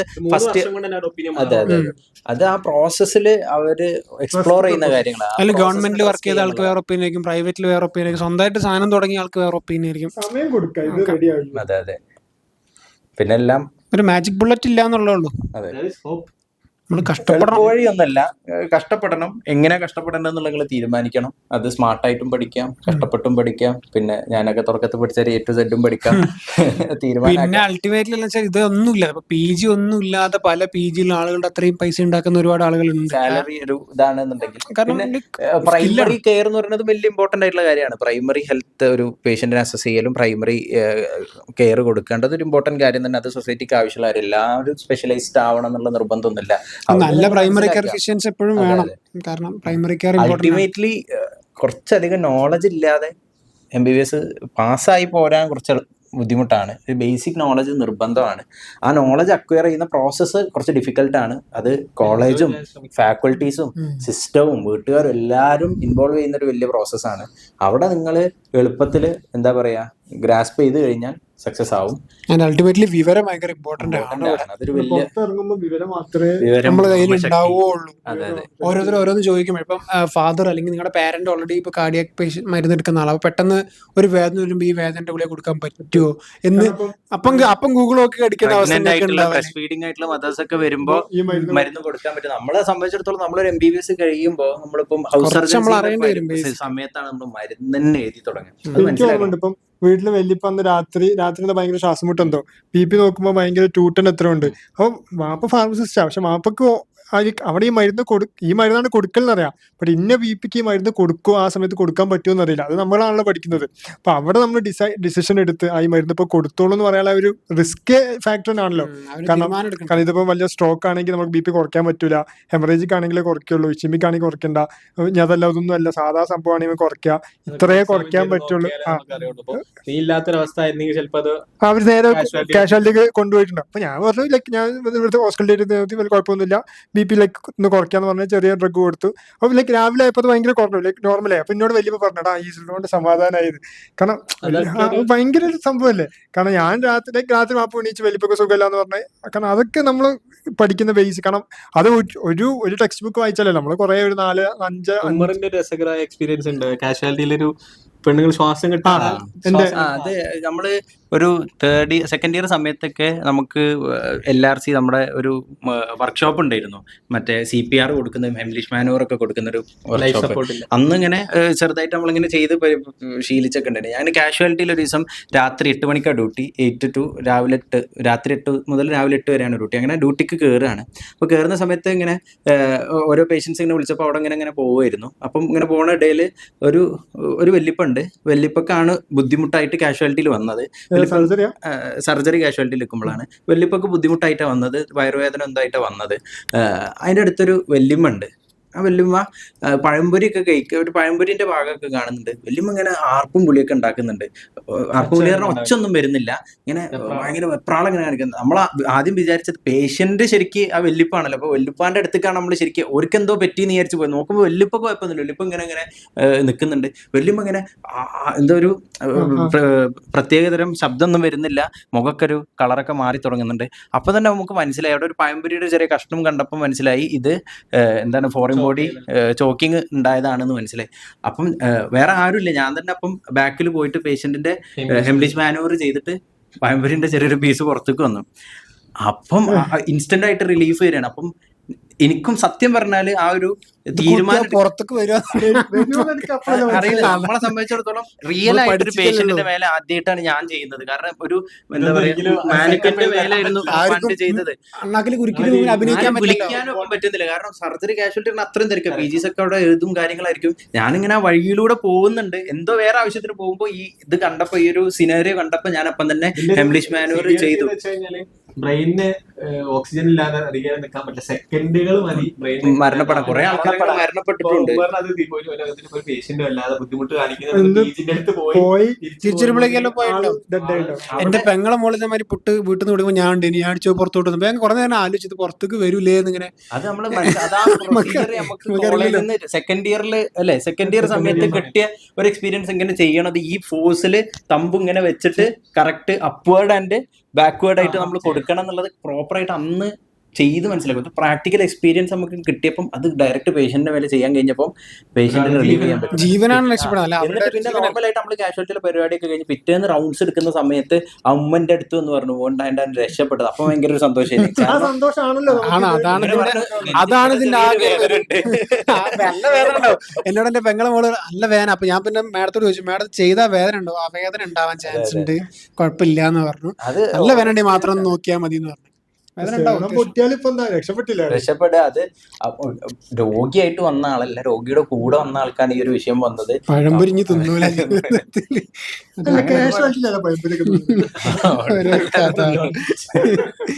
അത് എനിക്ക് പറഞ്ഞിട്ടുണ്ട്. ഇപ്പൊ അടുത്തൊരു ആള് കാലിന്റെ ഒരു ഫോട്ടോ അയച്ചു, ഇങ്ങനെ ഭയങ്കര ചൊറിച്ചിൽ കുറെ കാലമായി ബുദ്ധിമുട്ട്. ഇപ്പൊ അടുത്ത് തുടങ്ങിയതാണ്, ഇങ്ങനെ ബുദ്ധിമുട്ടുണ്ട് എന്ന് പറഞ്ഞപ്പോ ചെരുപ്പ് പുതിയത് വാങ്ങിയെന്ന് വെച്ചാൽ പറഞ്ഞു ആന്ന് പറഞ്ഞു, ഒന്ന് മാറ്റി വെക്കിയെന്ന് പറഞ്ഞു. അപ്പൊ ഇന്നലെ പള്ളി എന്ന് പറഞ്ഞു മാറിയിട്ടു എന്ന് പറഞ്ഞു. കോണ്ടാക്ട് അലർജി കോണ്ടാക്ട് ആണ്. അപ്പൊ ഞാനിപ്പോ എന്താ മാറ്റിയെന്നല്ല പറഞ്ഞു. പക്ഷെ മൂപ്പർക്ക് ഭയങ്കര സന്തോഷം, അത് മാറിയിട്ടോ എന്നൊക്കെ. ഞാനെന്തോ മാജിക് ചെയ്ത പോലെ. അല്ല, അവിടെ നിങ്ങൾ മനസ്സിലാക്കേണ്ടത് നിങ്ങൾ കാരണം ഒരാളെ രക്ഷിക്കാൻ വളരെ എളുപ്പമാണ്. വളരെ ബേസിക് ഒരുപാട് കാലത്തെ ബുദ്ധിമുട്ടുകളൊക്കെ മാറ്റാൻ പറ്റും. അവിടെ അത് നിങ്ങൾ ചിലപ്പോൾ അവിടെ നിങ്ങൾക്ക് ഭയങ്കര ഏർണിങ്സ് ഒന്നും കിട്ടണമെന്നില്ല. ഒരു എമർജൻസി പേഷ്യന്റ് നിങ്ങൾ രക്ഷിച്ചത് കൊണ്ട് നിങ്ങൾക്ക് കോടികൾ സമ്പാദ്യം കിട്ടും എന്നൊന്നുമില്ല. അവിടെ നിങ്ങൾ സാറ്റിസ്ഫാക്ഷൻ ആണ്.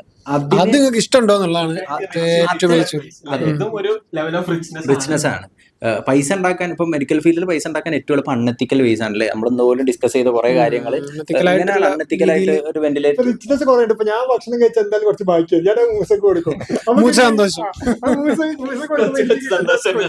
അല്ല, ഇവിടെ ഇപ്പൊ അത്രയും വർക്ക് ചെയ്ത് നമ്മൾ ലൈഫൊക്കെ സേവ് ചെയ്ത് നിൽക്കുമ്പോൾ ചിലപ്പോൾ നമ്മുടെ മക്കളെ ഫീസ് അടയ്ക്കാൻ എപ്പോഴും ബുദ്ധിമുട്ടായിരിക്കും. ചിലപ്പോൾ പൈസ അത്ര ഒന്നും കിട്ടുന്നുണ്ടാവില്ല. അതാണ് ചില പറയുന്നത്. ഡോക്ടർമാരെന്ന് പറയുമ്പോൾ പൈസ ചില അങ്ങനെ പറയും, കമന്റിൽ എപ്പോഴും അടിയിൽ കാണാം, ഡോക്ടർമാരെന്ന് പറയുമ്പോൾ പൈസ നോക്കേണ്ടവരല്ല. അതൊന്നൊക്കെ തെറ്റാണ്. അവർക്കും ജീവിക്കണ്ട, അതിനുള്ള പൈസ അവർക്ക് വേണം. പൈസ മാത്രം നോക്കണ്ടല്ലേ. അവിടെ നമ്മൾ പ്രോപ്പറായിട്ട് ഡിസൈൻ ചെയ്യണം എന്നുള്ളതാണ്.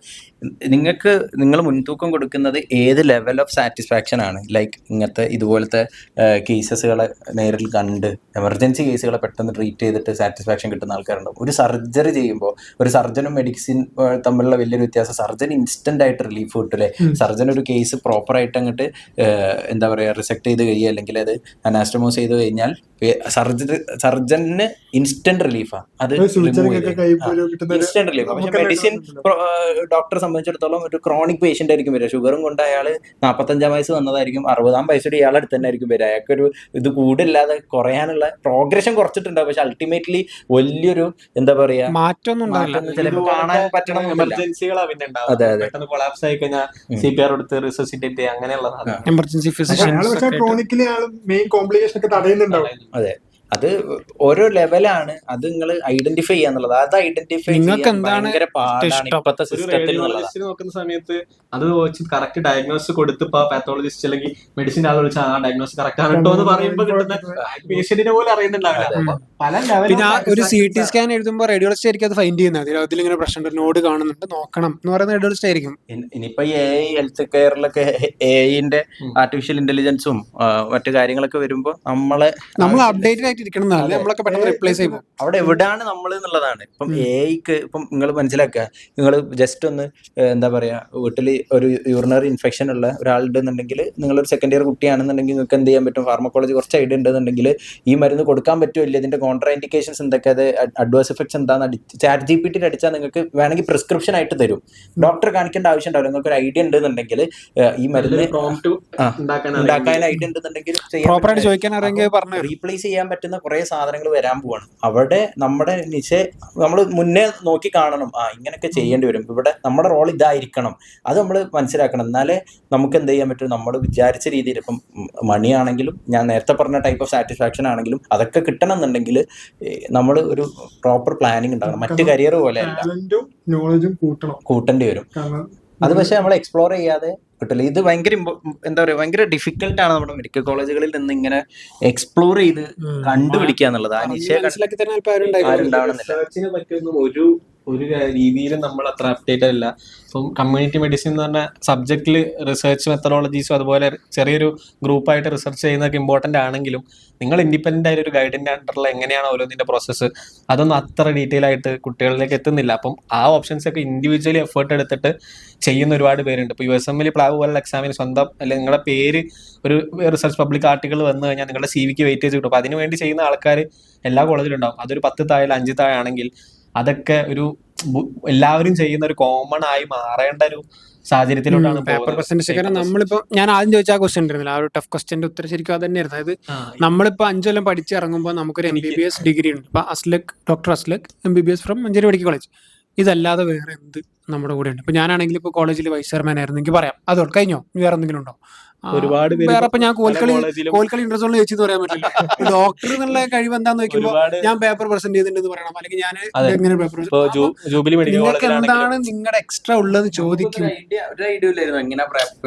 എനിക്ക് ഓർമ്മയുണ്ട്, എന്റെ ഒരു ഫ്രണ്ട്, നമുക്കെല്ലാവർക്കും കോമൺ ഫ്രണ്ട് ആയ ആള് ഇവിടെ ഒരു ഹോസ്പിറ്റലിൽ ഒരു ഡോക്ടറെ ഷാഡോ ചെയ്യുന്നൊക്കെ നമ്മൾ കേട്ടിരുന്നു. ന്യൂറോ സർജറി ഷാഡോ ചെയ്യാൻ പറ്റും. നമ്മളതൊന്നും കേട്ടിട്ടില്ല. നമ്മൾ ഹോസ്പിറ്റലിൽ കാണിക്കാൻ പോയാലും വരെ ഷാഡോ ചെയ്യാനൊന്നും പോയിട്ടില്ല. ഒബ്സർവർഷിപ്പ്, കുറെ സാധനങ്ങളുണ്ട്.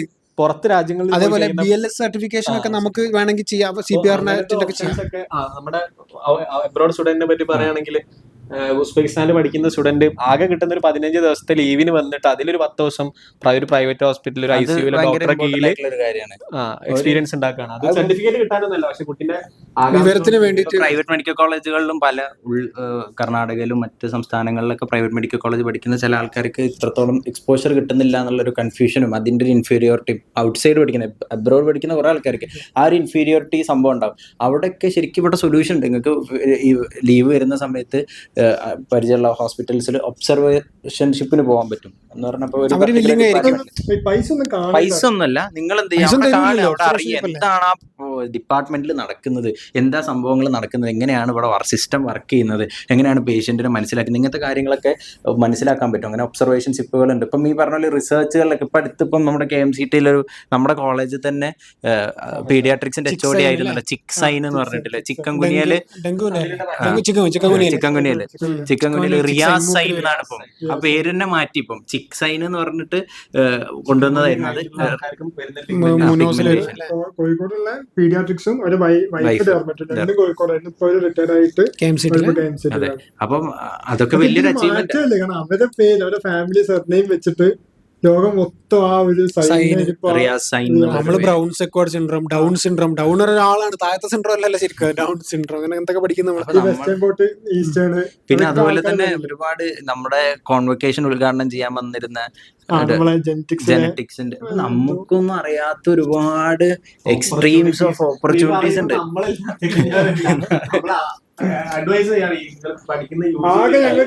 എക്സ്പ്ലോർ ചെയ്യാൻ തീർന്നുള്ളത് അതേ ഉള്ളൂ. നമ്മൾ കണ്ടു ഇതൊക്കെ ചെയ്താൽ നല്ലതായിരുന്നു കേട്ടോ, നമുക്ക് പറയാൻ പറ്റും. അപ്പൊ എനിക്ക് ഫസ്റ്റിലേക്ക് ചോദിച്ചൊരു ഉത്തരമായിട്ട് തോന്നിയത് എന്റെ മനസ്സിലൊന്നും കുറച്ചുകൂടെ ഇതുപോലത്തെ എക്സ്ട്രാ കാര്യങ്ങൾ ചെയ്യായിരുന്നു. അക്കാഡമിക്കലി വട്ടപ്പാട്ടും അതുണ്ടായിക്കോട്ടെ, പക്ഷെ അക്കാഡമിക്കലി പുറത്തു വരുമ്പോൾ എല്ലാ വർഷവും നടത്തും. അതുപോലെ പല കേരളത്തിൽ തന്നെ പല ഓപ്പർച്യൂണിറ്റി ഉണ്ട്. അവിടെ ഒക്കെ പോയിട്ട് ഒരു പോസ്റ്റർ പ്രസന്റ് ചെയ്യാം, പേപ്പർ പ്രസന്റ് ചെയ്യാം, നമ്മളാകെ പോകുന്ന അറ്റ്ലീസ്റ്റ് ഇതൊന്നും പാർട്ടിസിപ്പേറ്റ് ചെയ്തിട്ടില്ലെങ്കിൽ എക്സ്പ്ലോർ ചെയ്യും. ഇപ്പൊ നമ്മളെ സംബന്ധിച്ച് ChatGPT ഇതിലൊക്കെ അടിച്ചു നോക്കിയാല് അതർ പാത്വേസ് മനസ്സിലാക്കാൻ പറ്റും. ലൈക്ക് ഹെൽത്ത് കെയറിൽ തന്നെ എക്സ്പ്ലോർ ചെയ്യാന്നുള്ളതാണ്. എക്സ്പ്ലോർ ചെയ്യാതെ നമുക്ക് ഇതൊന്നും മനസ്സിലാവില്ല. നമ്മളിങ്ങനെ ഒരു ഫ്ലോക്ക് ഇങ്ങനെ പോകും. ആ ഫ്ലോയിൽ ഹെൽത്ത് എടുത്തിട്ട് WHO വർക്ക് ചെയ്യുന്നവരുണ്ട്, കുറേ ടൈപ്പ് ആളുകളുണ്ട്. ഇപ്പോൾ ഹെൽത്ത് കെയറിൽ പോകുന്നവരുണ്ട്, അബ്രോഡ് പോകുന്നവരുണ്ട്. ഇപ്പം എമർജൻസി മെഡിസിൻ കഴിഞ്ഞിട്ട് ക്രൂസ് ഷിപ്പിൽ ഫിസിഷ്യനായിട്ട് വർക്ക് ചെയ്യുന്നവരുണ്ട്. കൊല്ലത്തിൽ 2 ക്രൂസ്, 6 മാസം ക്രൂസ്, UK പോകുന്നു, സ്കോട്ട്ലൻഡിൽ പോകുന്നു, അവിടെ പോകുന്നു, ഇവിടെ പോകുന്നു, സ്വിറ്റ്സർലൻഡിൽ പോകുന്നു, 2 ആഴ്ച നാട് കാണുന്നു, തിരിച്ചു വരുന്നു. അവിടുത്തെ ഫിസിഷ്യൻ ജനറൽ ഫിസിഷ്യൻ കെയർ മാത്രമേ പുള്ളി കാണുന്നുള്ളൂ. ഏതെങ്കിലും പേഷ്യന്റ് സിക്കായ ഹെലികോപ്റ്റർ വരുന്നു, പിക്ക് ചെയ്ത് കൊണ്ടുവന്നു. അങ്ങനത്തെ ആളുകളുണ്ട്, അവർക്കൊക്കെ ലക്ഷങ്ങളാണ് സാലറി. അപ്പം അങ്ങനത്തെ സെറ്റപ്പ് ഉണ്ട്. ഓയിൽ, മറ്റേ ഈ കടലിന്റെ നടുവിൽ ഓയിൽ കുഴിച്ചെടുക്കുന്ന സാധനമുണ്ട്, അതിൽ ഡോക്ടറുണ്ട്. അതിനൊക്കെ ഭയങ്കര പൈസയാണ്. അപ്പോൾ അതൊക്കെ വേറെ അങ്ങനെയൊക്കെ ഉണ്ട്. നമ്മളതൊന്നും അറിയുന്നില്ല, നമുക്കാരും പറഞ്ഞിരുന്നില്ല, നമ്മളതൊന്നും അന്വേഷിക്കുന്നില്ല.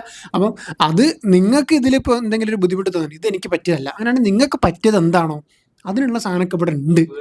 അത് എക്സ്പ്ലോർ ചെയ്യാന്നുള്ളതാ, അത് എക്സ്പ്ലോർ ചെയ്യാൻ കമ്മ്യൂണിക്കേറ്റ് ചെയ്യാന്നുള്ളത്. അപ്പം ഫോവിനെ സംബന്ധിച്ചിടത്തോളം വലിയൊരു കമ്മ്യൂണിറ്റിയാണ്, 4-5 വർഷത്തെ വലിയ ബിഗ് കമ്മ്യൂണിറ്റിയാണ്. ഒരുപാട് സ്റ്റുഡൻസ്, ഒരുപാട് രാജ്യങ്ങളിൽ, ഒരുപാട് സംസ്ഥാനങ്ങളിൽ പഠിക്കുന്ന ഡിഫറെൻറ്റ് പീപ്പിൾസ് അടങ്ങിയിരിക്കുന്ന കമ്മ്യൂണിറ്റി അവൈലബിൾ ആയിട്ടുള്ള ആൾക്കാരാണ്.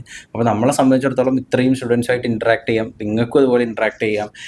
നിങ്ങൾക്ക് ലൈക്ക് നമ്മൾ ഇനി ഫ്യൂച്ചറിൽ ഇതുപോലെ കുറച്ചും കൂടി എക്സ്പീരിയൻസ്ഡ് ആയിട്ടുള്ള, ഞങ്ങളൊക്കെ തുടങ്ങിയിട്ടുള്ളൂ, കുറച്ചും കൂടി ഈ ഫീൽഡിലൊക്കെ എക്സ്പീരിയൻസ്ഡ് ആയിട്ടുള്ള ആൾക്കാരുമായിട്ട് പോഡ്കാസ്റ്റുകളും മറ്റ് അവരുടെ എക്സ്പീരിയൻസ് ഷെയറിങ്ങുകളൊക്കെ കേൾക്കുമ്പോൾ കുറച്ചും കൂടി നമുക്കൊരു ഐഡിയ കിട്ടും. നമുക്ക് കിട്ടാതിരുന്ന കുറേ എന്താ പറയുക ഡയറക്ഷൻസും ഗൈഡ് ലൈൻസും ഉണ്ട്, നമുക്ക് മനസ്സിലാവാത്ത അല്ലെങ്കിൽ നമുക്ക് ഉണ്ട് എന്നറിയാത്ത കുറേ കാര്യങ്ങളുണ്ട്. അത് ഇനി വരുന്ന ഈ പ്രൊഫഷണൽ എക്സ്പീരിയൻസ് മാറ്റേഴ്സ്. അതെ, കാരണം അവർക്ക് എക്സ്പീരിയൻസ് ഉണ്ടെങ്കിലേ, അവർക്ക് നമ്മളെക്കാളും 1 വർഷം നമ്മളെക്കാളും സീനിയർ ആണെങ്കിൽ അവർക്ക് 1 വർഷം നമ്മളെക്കാളും എക്സ്പീരിയൻസ്. അതെ, എക്സ്പീരിയൻസ്. അതാണ് സെക്കൻഡ് ജനറേഷൻ ഡോക്ടർമാർക്ക് അധികം എളുപ്പമായി പോകുന്നത്. ഈ ജനറേഷൻ ആദ്യമായിട്ട് കേൾക്കായിരിക്കും. അതായത് നിങ്ങളുടെ വീട്ടിൽ ഒരു ഡോക്ടർ ഉണ്ടെങ്കിൽ നിങ്ങൾ സെക്കൻഡ് ജനറേഷൻ ഡോക്ടറാണ്, മനസ്സിലായത്. നിങ്ങളുടെ വീട്ടിൽ ആരും ഇല്ലെങ്കിൽ നിങ്ങൾ ഫസ്റ്റ് ജനറേഷൻ ആണ്. ഫസ്റ്റ് ജനറേഷൻ ഡോക്ടേഴ്സ് എപ്പോഴും സ്ട്രഗിൾ ചെയ്യും, കാരണം അവർക്ക് പറഞ്ഞു കൊടുക്കാനാണ്. ഇപ്പം എൻ്റെ വൈഫിൻ്റെ അനിയൻ ഡോക്ടറാണ്, MBBS പഠിക്കണം. പക്ഷെ അവന് എനിക്ക് കുറേ കാര്യങ്ങൾ പറഞ്ഞു കൊടുക്കാൻ പറ്റും. അവന് കിട്ടിയ പ്രിവിലേജ് ചിലപ്പോൾ എനിക്കുണ്ടാവില്ല. അവനിപ്പോൾ ഏത് ബുക്ക് വായിക്കണം എന്നറിയാം, എന്ത് വായിക്കണം എന്നറിയാം, എങ്ങനെ പഠിക്കണം എന്നറിയാം. ആ ഒരു ബെനിഫിറ്റ് ഉണ്ട്, അത് നമുക്കുണ്ടാവില്ല. അത് റിയാലിറ്റിയാണ്. അപ്പം നിങ്ങൾ ഫസ്റ്റ് ജനറേഷൻ ഡോക്ടർ ആണെങ്കിൽ എന്തായാലും നിങ്ങൾ കുറച്ചൊക്കെ വായിച്ച് ആളുകളുടെയൊക്കെ സഹായം ചോദിച്ചിട്ട് എന്തായാലും നിങ്ങളുടെ കരിയർ ബിൽഡ് ചെയ്യാൻ നോക്കണം. അല്ല ഞാൻ തന്നെ ഈ ഫ്ലോറിൽ ഇങ്ങനെ പോകണമെന്ന് വെച്ചാൽ ഒന്നും ആവില്ല. കാരണം ഇവിടെ കോഴിക്കോട് മെഡിക്കൽ കോളേജിൽ എക്സ്പെഷ്യലി എനിക്ക് തോന്നുന്നു ഫൈനൽ ഇയർ ആകുമ്പോൾ തന്നെ USML സ്റ്റെപ്പ് 1 ഒക്കെ എഴുതിയെടുത്ത കുറേ ആൾക്കാരുണ്ട്. നമ്മളൊക്കെ ചിന്തിക്കുന്ന പോലും ഇന്റേൺഷിപ്പ് കഴിഞ്ഞിട്ടായിരിക്കും. നിങ്ങൾക്കറിയാം, നമുക്ക് സെക്കൻഡ് ഇയർ ആകുമ്പോഴേക്കും USML സ്റ്റെപ്പ് 1 എഴുതാം എന്നുള്ള പോലും നമുക്ക് ആർക്കും അറിയില്ല. അല്ല, അത് വലിയൊരു കാര്യം തന്നെയാണ്. അപ്പം ഇങ്ങനത്തെ കാര്യങ്ങളെ കുറിച്ചൊക്കെ ഡീറ്റെയിൽഡ് ആയിട്ട് എക്സ്പ്ലോർ ചെയ്യുക, നമ്മുടെ കമ്മ്യൂണിറ്റികളിലൊക്കെ ഡിസ്കഷൻസ് വരുത്തുക. പിന്നെ വഴിയെ നമ്മുടെ ഭാഗത്തു നിന്നും ഒരുപാട് എന്താ പറയുക ഇന്നോവേഷൻസും കാര്യങ്ങളൊക്കെ ഉണ്ടാകും. നിങ്ങൾക്ക് ഹെൽപ്ഫുൾ ആയിട്ടുള്ള രീതിയിൽ ക്ലിനിക്കൽ സാധനങ്ങളും കാര്യങ്ങളൊക്കെ വരും. സോ അപ്പം എല്ലാവരും ഉഷാറായി പഠിക്കുക, അല്ല പവർ പാക്ക് ഒക്കെ ഉഷാറായിട്ട് ഉപയോഗിക്കുന്നു വിചാരിക്കുന്നു. All the best from team ഫോവിയ. Thank you. ഇല്ലല്ലോ പറഞ്ഞത്, ആരും കാണുന്നു.